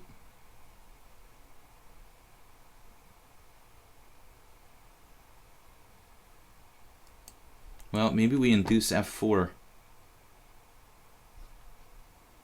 And then I have problems with my d6 pawn. e4. Whoa. Blundering a pawn.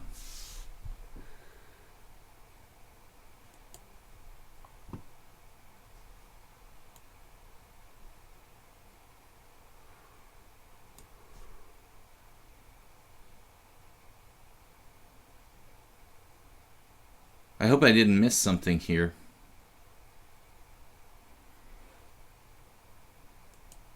I mean, my knight is in a kind of awkward spot with only one retreat square.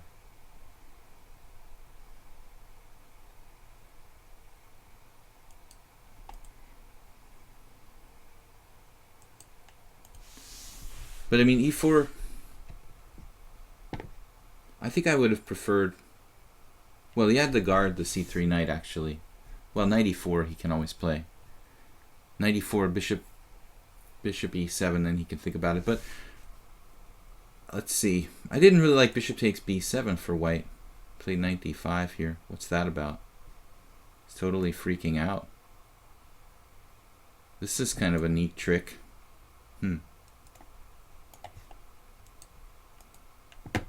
Right. Kind of trick, huh?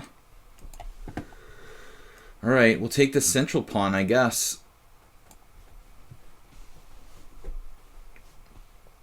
We're up 2. We're going to give 1 back, it looks like.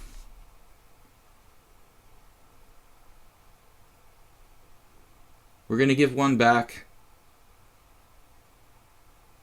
At least. White has some kind of compensation, but it shouldn't really be a whole pawn worth of compensation. Yeah, rook e1 isn't a bad try. In between move.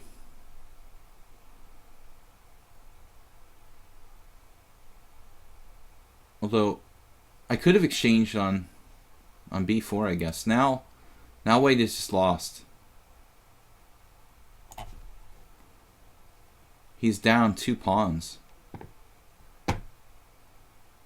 I mean, it's not a walk in the park, but 2 pawns is 2 pawns. It's more than 1 pawn. It's a lot. So he really should have taken that pawn back when he had the chance with drawing chances. I mean, 1 pawn is often not a win.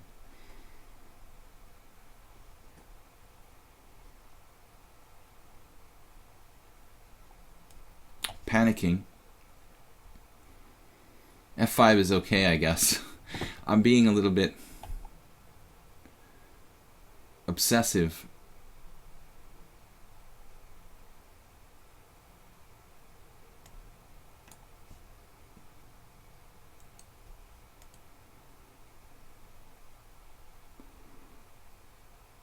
But he's hanging another pawn. No, this is just an exchange. All right, guys. Whoa, what are we doing there?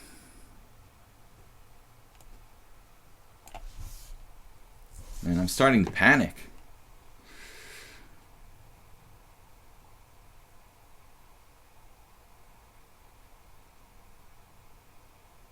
h8 is guarded. h7 is guarded.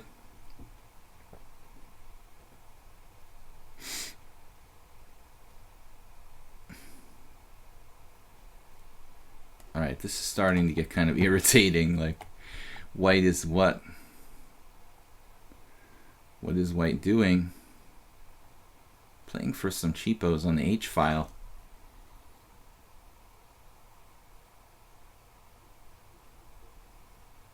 Alright, let's try to create some chaos here.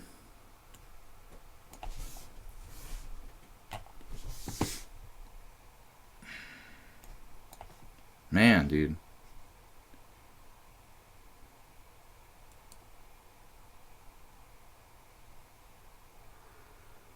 He's trying to kill me.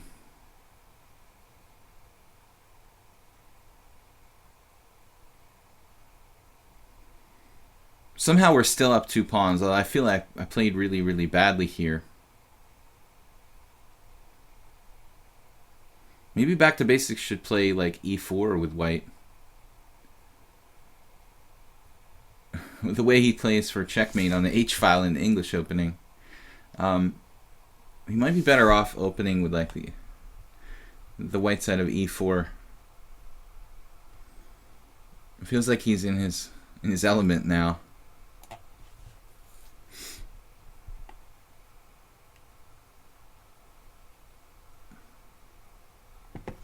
Having trouble focusing for some reason.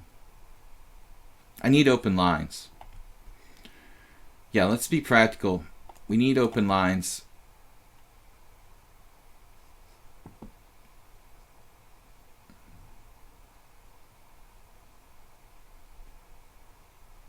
I think now we have it somewhat under control. And maybe not this rook, the other rook to c7 would be more logical. The e rook's kind of functioning here.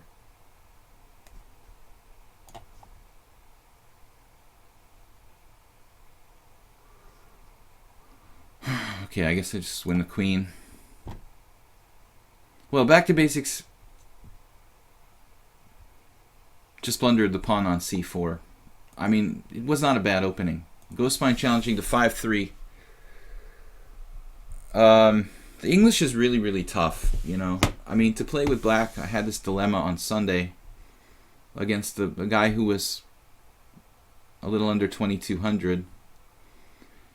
It's really, really hard to beat a solid player who plays knight f3 or c4 type openings.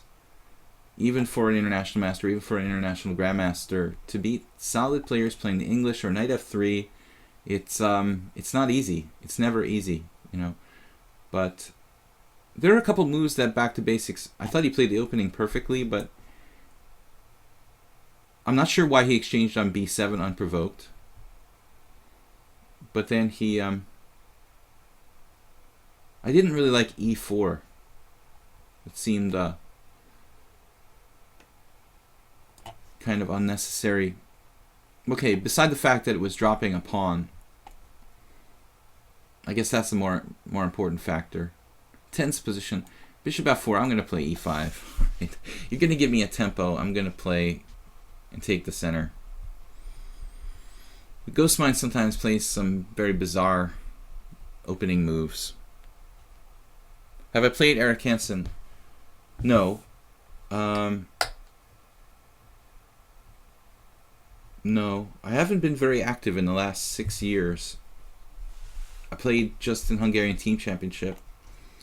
To be fair, though, I remember Eric Hansen from, I think, a World Open back in around 2000, 2003, probably. If I'm not mistaken. Is that possible? He could have played that long ago? Yeah, right? He would have been playing already. He was like a 2400 player, I want to say. But I didn't play him. I just saw him at the World Open. First noticed the guy. Now, I don't know if I'm mistaking the time frame. I definitely saw him at a tournament in Philadelphia. And it was either 2003. I want to say it was 2003, but it was a long time ago. But it's possible, yeah. It's to be. How old is Eric Hansen now?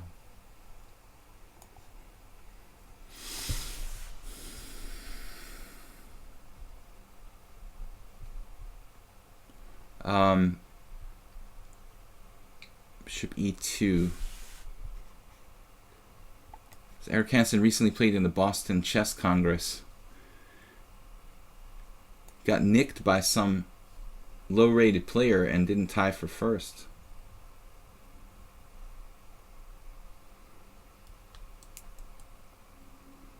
Bishop to d6. That's a tournament I would have played if I was living in my old life back in 2003 in New England. The reverse delayed hippo. This is not recommended for white. Safe to say. d4. All right. I'll play d4. You sucked me into it. I'm gonna bite. He went back. I really expected knight b5 there, but knight b1.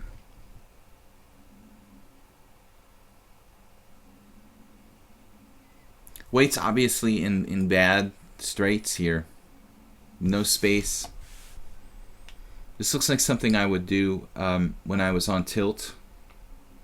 after losing a lot of blitz games, and I was angry and I wanted to just like handicap myself. I would oftentimes do stuff like this in 3-0 or 5-0 games. See like how weirdly I could play the opening and still win somehow. How do you determine when your d4 e4 break is ready and not more developing? I would say if you see something concrete, that you like. You can play on instinct too.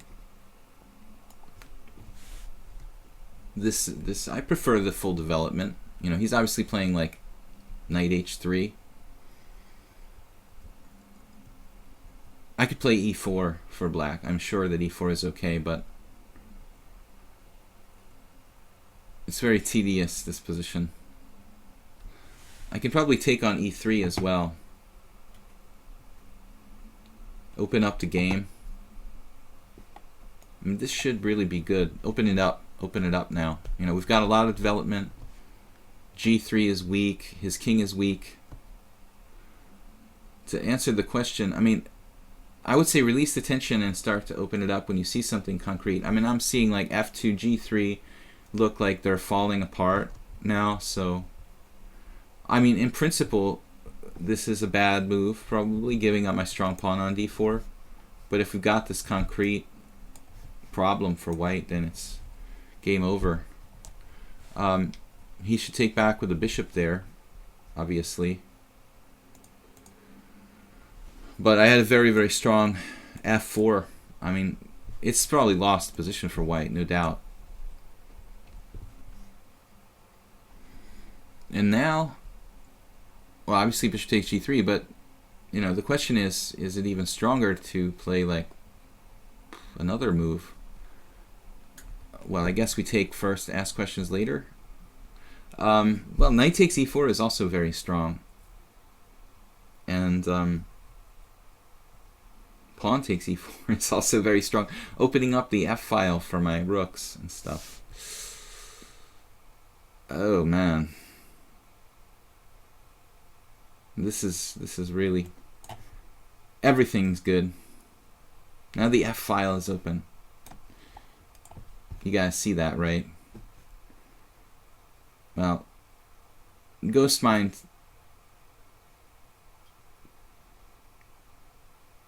I wouldn't experiment to this degree against much stronger players. Now, the best move...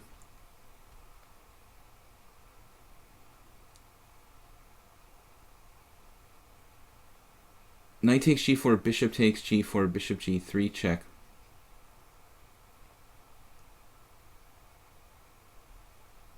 Looks good enough to me. Just instantly took... I mean, I would consider another move there if I were white.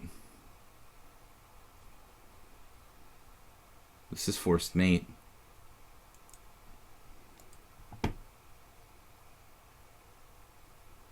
Actually, is it forced mate? It's going to be a few, because he can play like rook f2, king e1. Anyway, Baraba, 8-3. Get a more serious opening.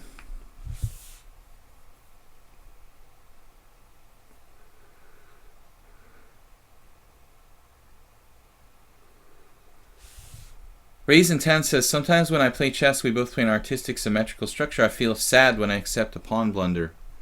Well, I think that I feel for you, Raisin10. I mean, I feel the same. Like, you play a good game, in a way, you don't want the other guy to blunder. I mean, you want this like great game to continue. I think that's the beauty of the game. It's not about just winning and losing necessarily. Yesterday, this guy was kind of trolling the chat, and he was irritated that I asked for a take back. But, it's like it's an unrated game where we're basically trying to do this for improvement and training purposes. And then he makes an analogy to Hikaru Nakamura do that against whoever, Caruana. But it's like, or Aronian, or whatever you want. But yeah, actually, I think that Hikaru, if he was doing what I was doing now, would probably do the same thing. Like, he would probably say, okay, let's just take it back because it's a stupid waste of time, So actually, yeah, I think Hikaru would give a take back in the same situation, in an unrated game where we're trying to like teach something. Yeah, actually, it's not a tournament, and so I agree with you that that it is a shame when people make blunders in really tense positions, because you could go further and create a really, really intense and beautiful game.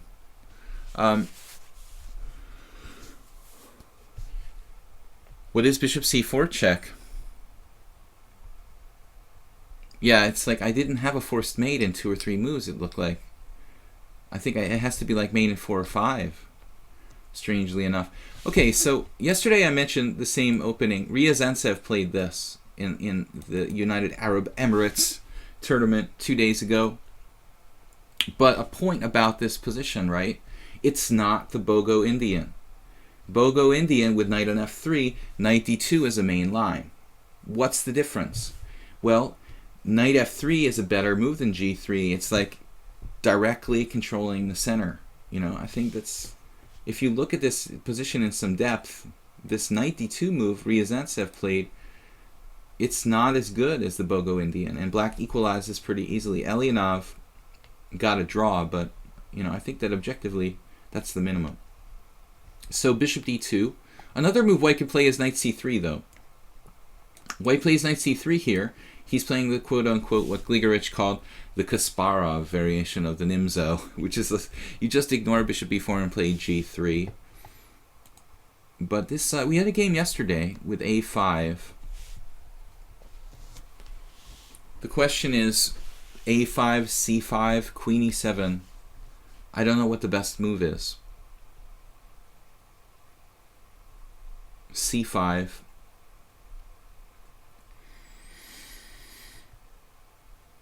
My problem with c5 is that I don't really play c5 in the Bogo, so I don't know those lines from black's perspective very well. So we'll stick to a5. We told the same story yesterday.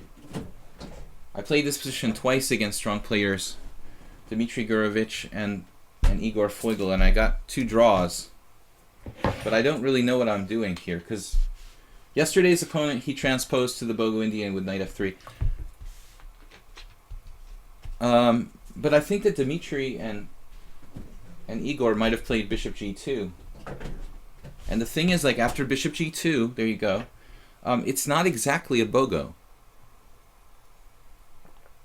So I like bishop g2 better, I mean, it stops b6. It gives black less options than knight f3. After knight f3, I played b6 yesterday. Transport. I transposed to Rapport's. Rapport's been playing this Bogo with b6 lately. Bishop b4 check and a5 and b6. It's very strange. It doesn't really seem very Rapport-like. It's actually a very solid line for black. And it seems like, the Chigorin is definitely more Ricci style. Okay, so d6. This is probably my game with Foigl from a few years ago. I guess I played d6 if I remember correctly.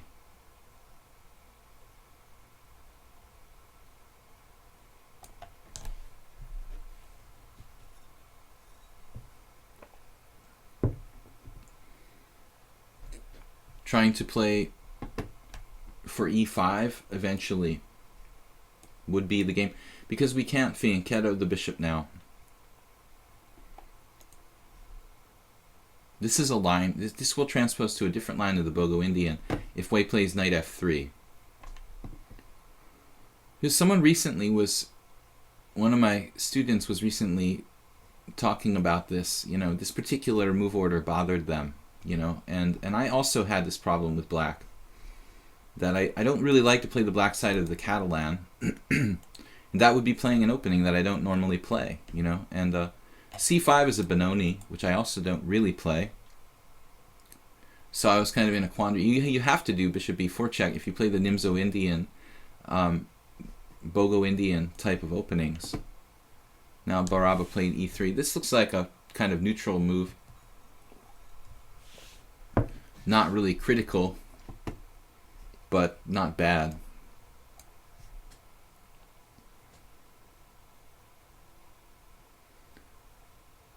I have to be a little careful with my bishop on b4. If you let him like play knight e2 castles, your bishop can get trapped like with bishop c1 or something. And suddenly, oh my god, my bishop has nowhere to go. Be wary about that. It looks like what he's trying to do, some kind of weird idea. Right, this is exactly what I just said. So like knight e2, I make a move now, and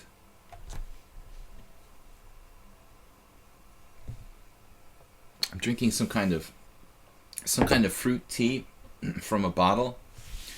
It tastes exactly like Jello. It tastes exactly like fruit Jello. It's kind of gross. Drinking Jello, basically. All right. Well, what are we gonna do? We're just gonna trade bishops on d2 at some point, I suppose. I still haven't managed to corral this or neutralize this bishop on g2. I made this point earlier against Back to Basics, another opening where, you know, basically the whole thing is hinging on white, you know, not being able to neutralize white's bishop on g2.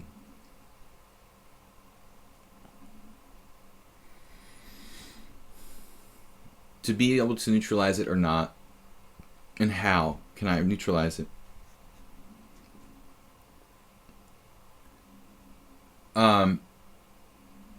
Always inspiring for club players when a strong GM plays crazy stuff. Yeah, I mean, maybe his practical results would be better if he would chill out and play like a normal Grandmaster. But apparently he has fun doing it, so far be it from me to suggest he try to change his style back to normal.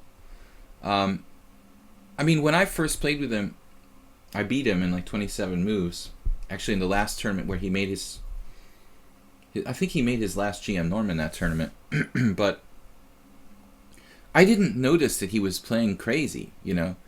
When I first met him, he was playing normal chess. It wasn't like every game he was trying to create some kind of chaos. This seems like something that's sort of only started in the last year or two, or three at the most. He wasn't always so like radically wild. It seems like he's going out of his way to try to play like a maniac, when it wasn't necessarily his natural style from the get-go, is what I'm saying. All right, Baraba. Don't really know this player very well. I'm just talking and talking and talking and not really doing anything. Reminds me of someone else I know. But again, bishop on g2 is sort of irritating me. Knight c6. Yeah, all right. We got to do something. I mean, knight c6 is knight c6. It's okay. Yeah, I think we can try to, you know, allowing d5. That's one type of position. And then the other type of position might be where he doesn't do that, and I exchange on d4 and create just a kind of what looks like an English opening. I don't have to exchange on d4 either. I mean, maybe I can wait and keep the tension here, but I'm not sure what my next move is. White's certainly not committing himself to anything. Now he does. Okay, so knight on e7, not really great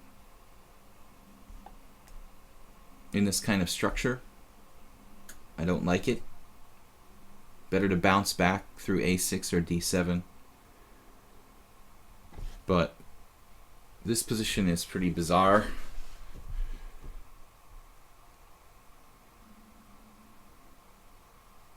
thinking about whether to keep my bishop or trade it off. Tough to call. I mean, I have less space, so trading pieces is sort of justified. But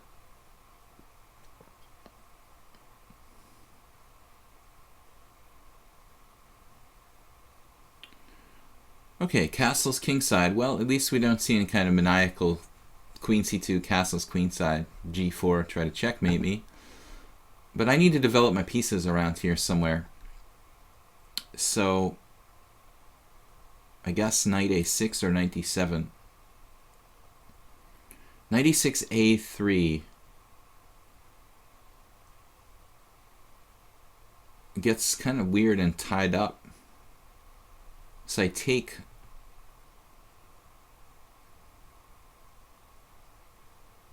There's other possibilities like bishop f5 that walks into e4.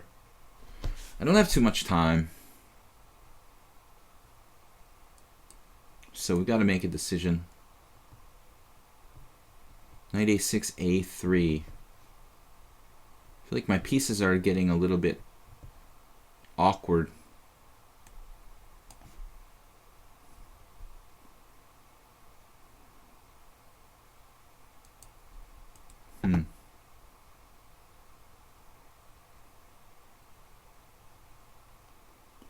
I'm looking at a3, bishop takes c3, knight takes c3, knight c5, b4, bishop g4, f3, a takes b4,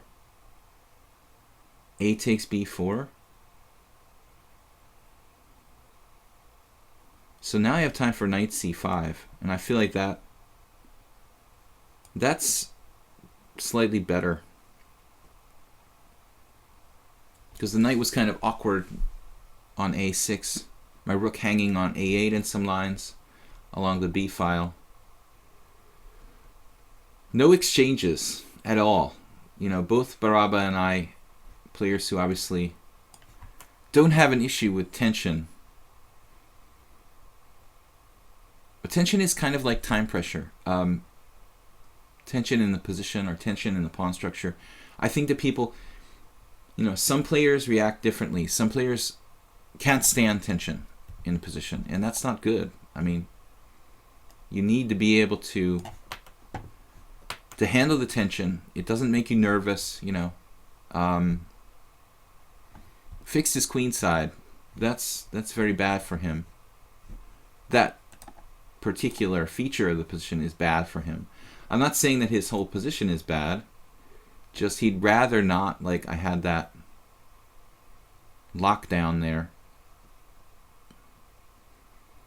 But on the other hand, he has some resources here, obviously. I don't have too much time.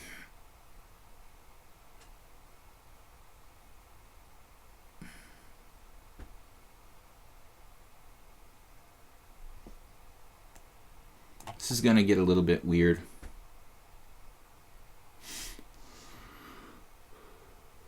There's definitely an argument for taking his dark squared bishop. I decided not to. He's really going after me here. I can deal with that. I can understand that. Though, maybe knight d4 now. He doesn't have queen d3. Well, he has it, but it's a tempo for me. I'm not sure if he wants to do that, you know. Baraba, I'm down to 26 seconds. This is kind of unfriendly. Maybe I should have taken his dark squared bishop, I don't know. It's going to be hard to maintain my knight on d4. I have to play like knight e5, knight b3. This is really strange. Very, very strange position. I have to support my knight on d4 with a knight on b3. And that's just super bizarre.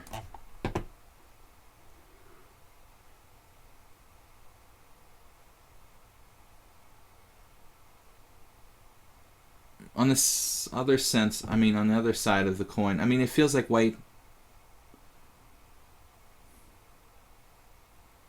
very slightly has overextended themselves.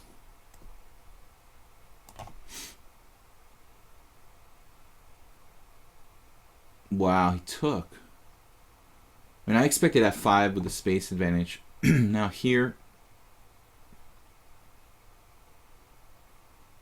well, pawn takes knight b5, c6, knight takes d4. Well, Baraba's pretty fast. Abaraba. Abaraba. Try to say it like 100 times very quickly. Abaraba, Abaraba. Knight takes d4 was...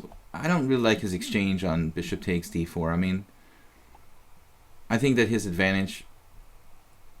He had an advantage with my knights kind of overlapping and space advantage in general. Here now, he still has an advantage, but I don't think it's as significant. And he could easily overextend himself.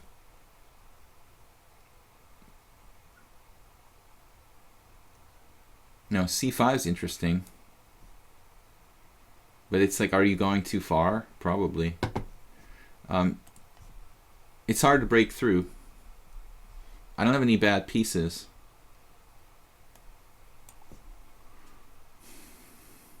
Tempting to play bishop g4, but what does that do? You know?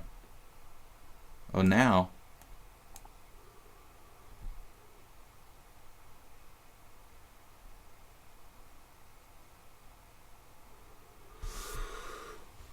Well, now it does something. Before it didn't. Still, he probably has some compensation. If he loses the exchange here.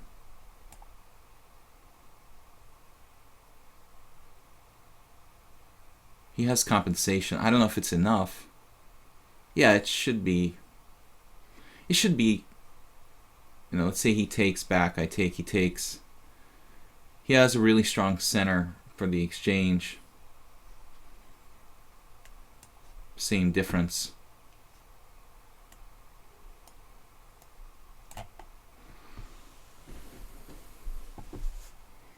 I'm not sure about f6. Yeah, he has this. Alright, well, it's a game.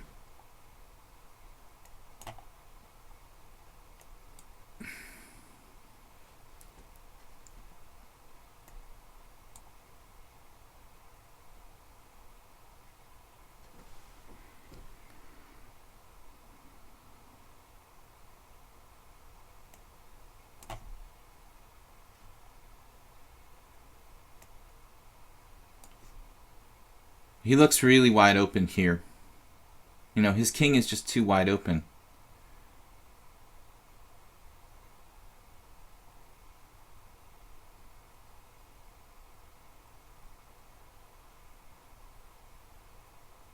But it is kind of hard for me to make progress.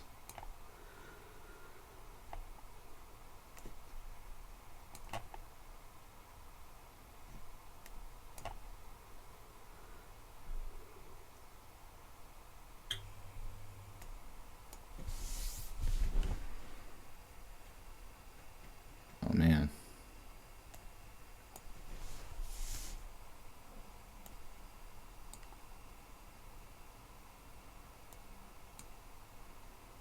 Baraba.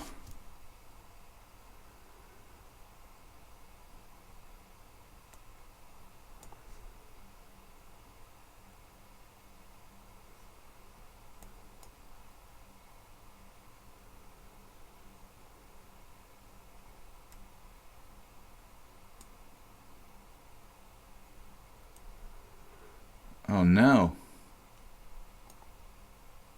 This guy is a fighter. Wow.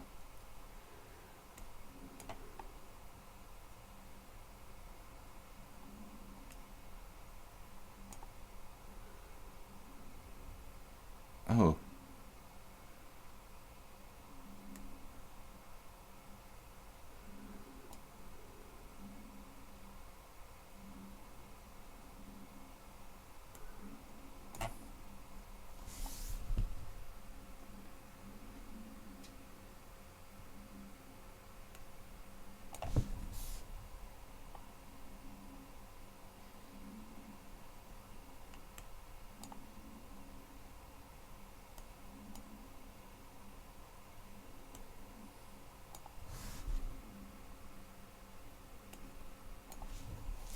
How do I not have a mate there?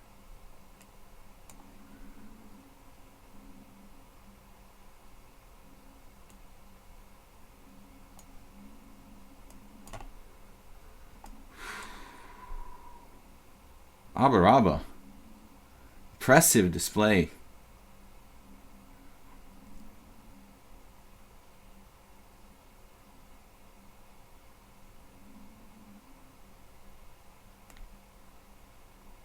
Oh.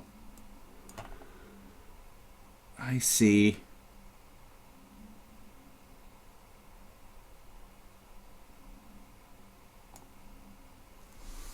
Holy shit.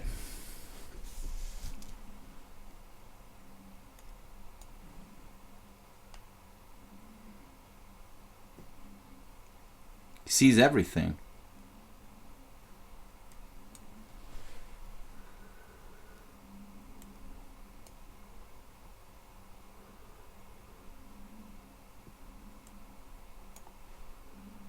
Oh no.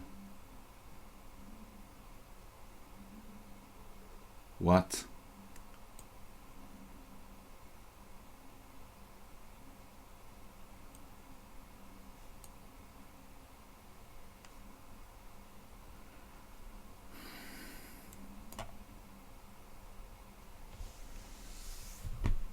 Wow, man, that's pretty good. Pretty good game. All right, guys, last game for the stream today. Abba Rabba. He defended like 2400 IM, and obviously I shouldn't lose, but I found a way to do it. Nice job, man, with no time. Incredible play.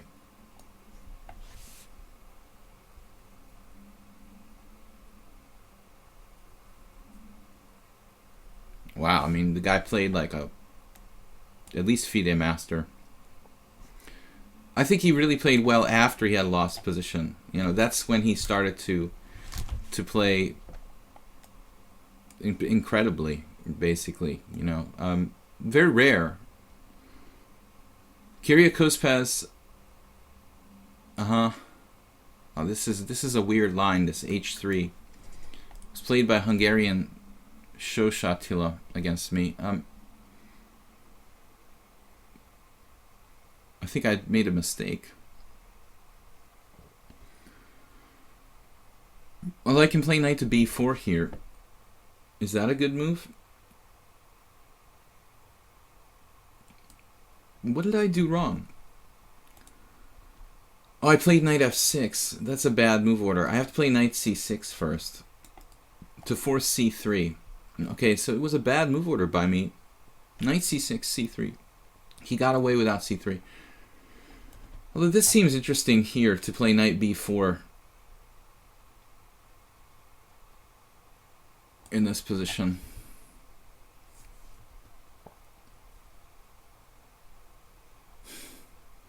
No, I'm just saying you played like a very, very strong player in that game, Baraba. Especially once you had a lost position, like your life depended on it. That was insane. I mean, I didn't expect I could possibly lose, obviously, but I didn't see my rook getting trapped. Like, how did my rook get trapped?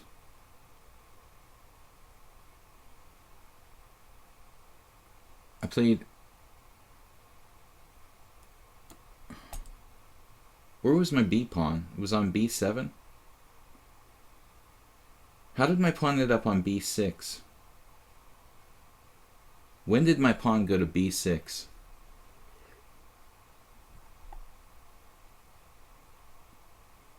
In that game.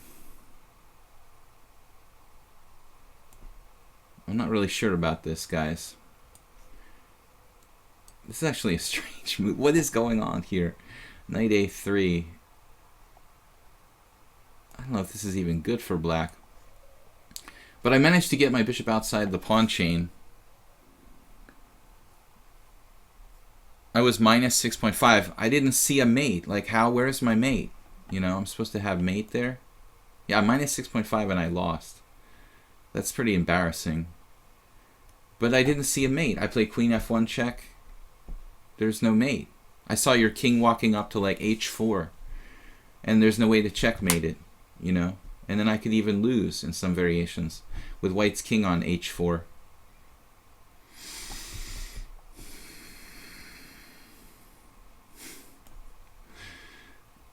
Intense defense by white last game. Is it better to go to e7 or d6 around here? Well, I guess e7 now. What's he going to do, knight e3?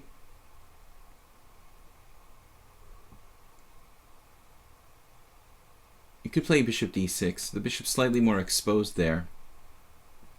I'll give you an example. Like if I play bishop d6, he plays knight e3. I play bishop g6. Let's say he plays c4 now, or later, like a move later. Castle, castle, c4. You know, d takes c, knight takes c4. I have to move my bishop again. But it's always difficult to say if you should put your bishop on d6 or e7.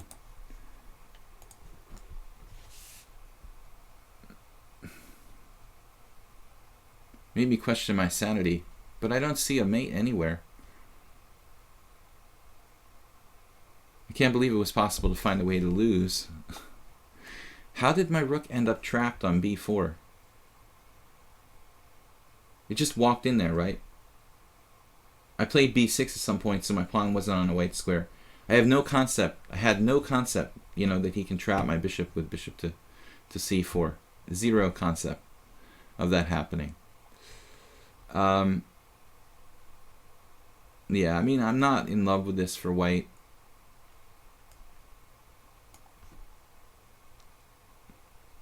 This is a bishop that I don't mind trading off for a knight in this kind of position.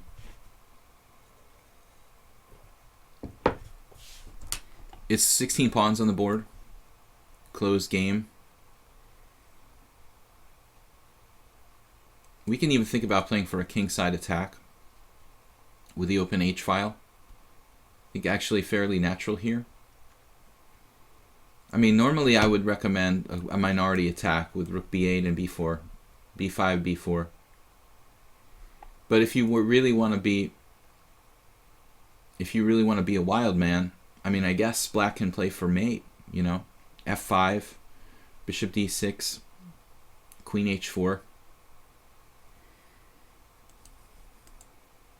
Kind of anti-positional, to say the least. There is no mate there, but queen f1, rook f2 check, king g3, rook g2. I'm not sure I saw this, rook g2. The problem is, Plucro, that I didn't see queen f6 check at the end. I saw up to king h4 and didn't see rook queen f6 check. And then I was like banging my head on the wall and looking for something else.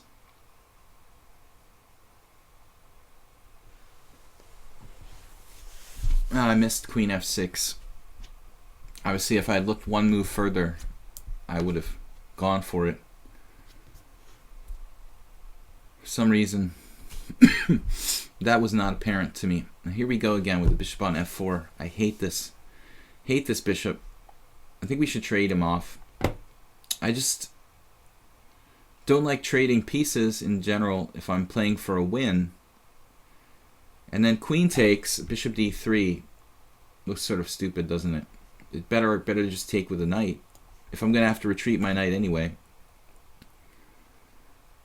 Relatively boring position where we just have this very clear structural plan on the queen side with b4. I guess there's no sense in playing a5 if you don't need to.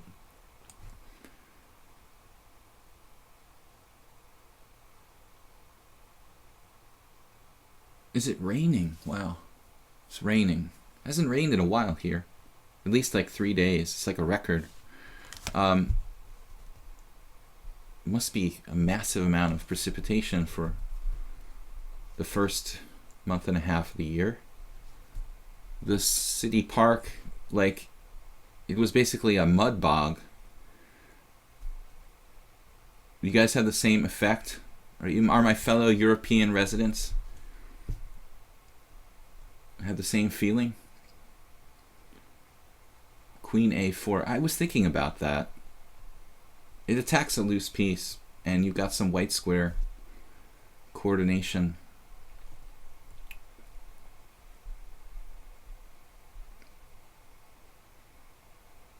Which do we go with now?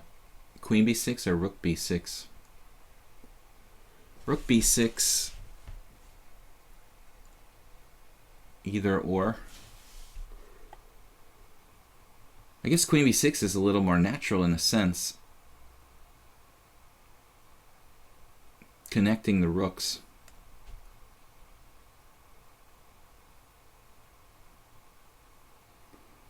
Why am I not satisfied with this?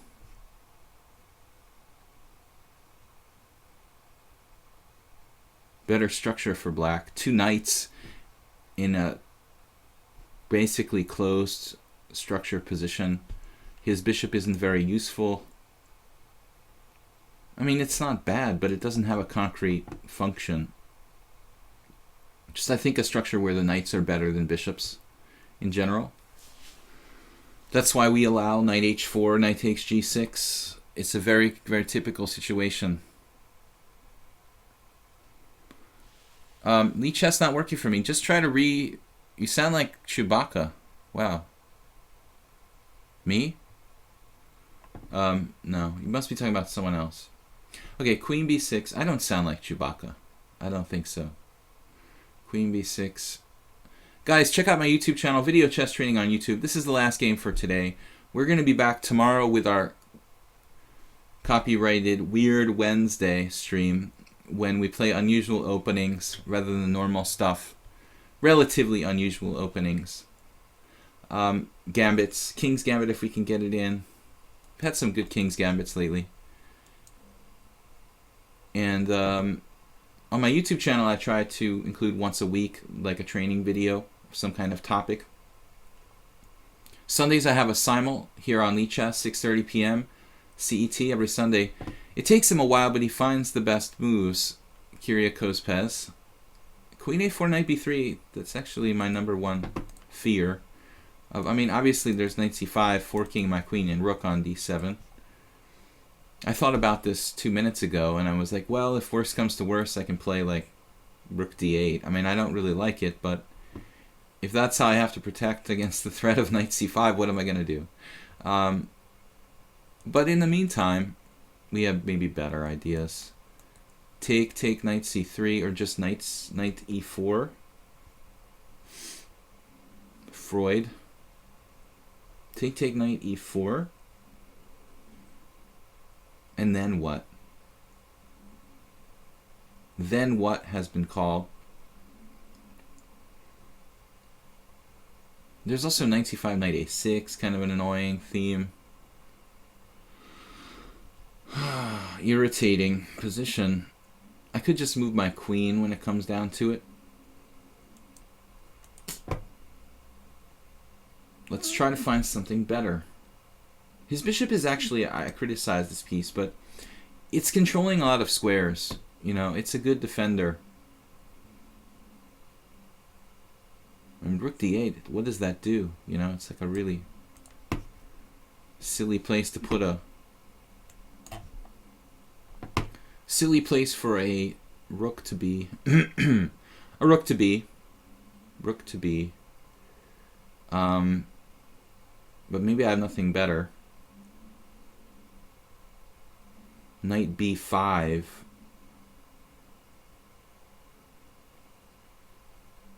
Don't really have any ideas here.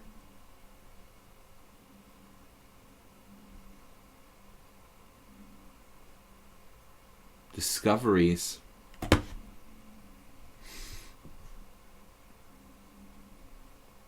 Arg.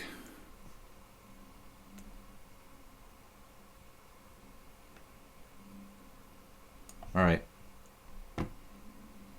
Tactics. Maybe we have some tricks.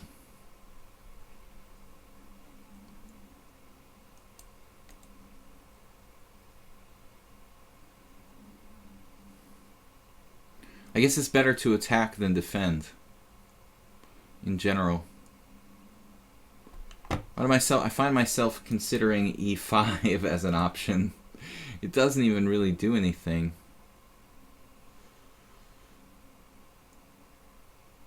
I really regret, not playing rook b6, I guess, now.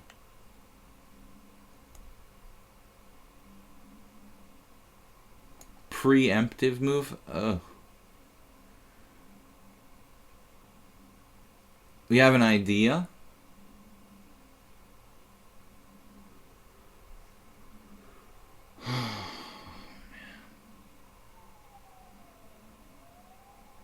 I was going to play queen f4 in some positions. Now it's obviously shot to hell. That idea. He has c4 sometimes.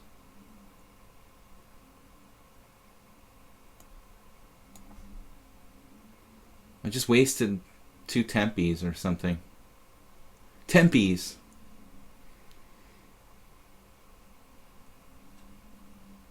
Tempi. And he's threatening the fork. There it is, the fork.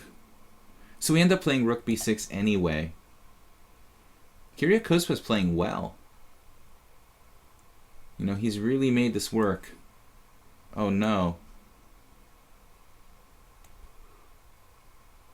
Man, I hate my position. Why am I worse here? With a better structure and 2 knights in a closed position.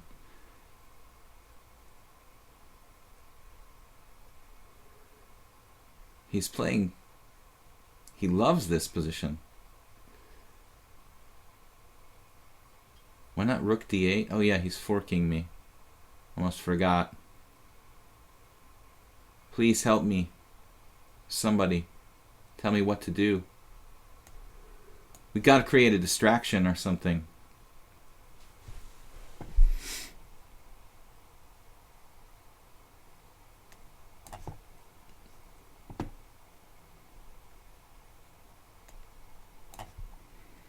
Somebody help me create a distraction.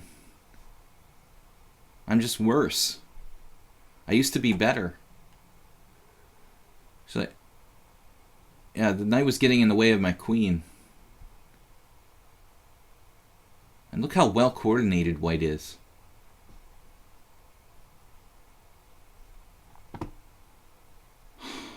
Man, you guys are good.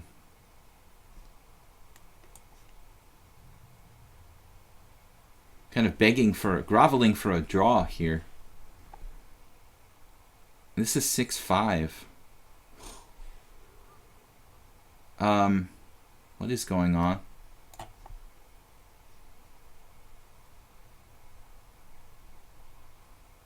Knight takes. Oh! Oh no.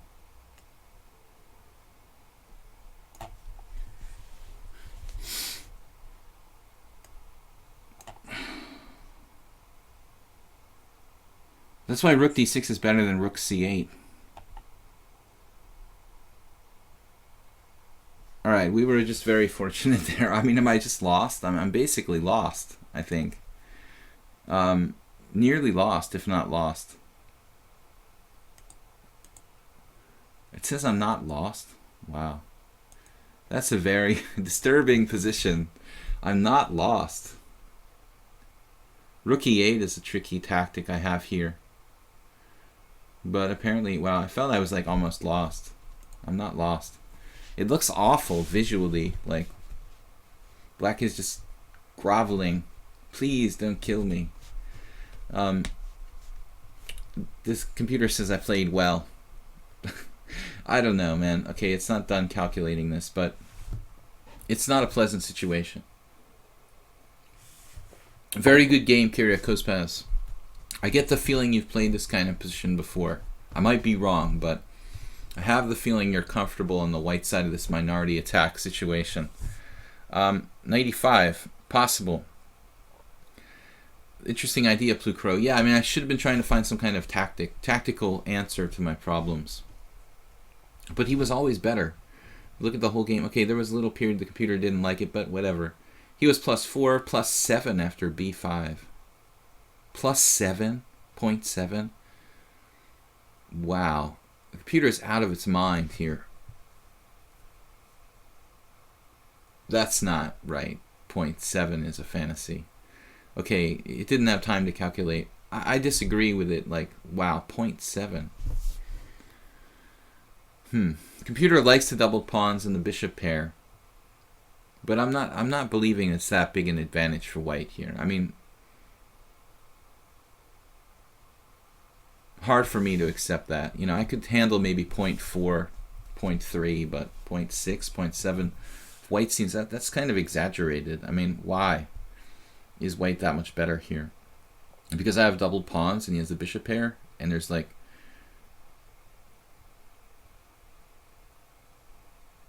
14 pawns on the board. That's kind of optimistic. Computers like bishop pairs. He was 0.7 after rook d8. No, after rook d8, no, it's much less. After rook d8. Rook d8. Oh, rook d8. Yeah, rook d8 was dubious. I'm supposed to play rook c8. Well, sorry, I had like 5 seconds, so I didn't find rook c8.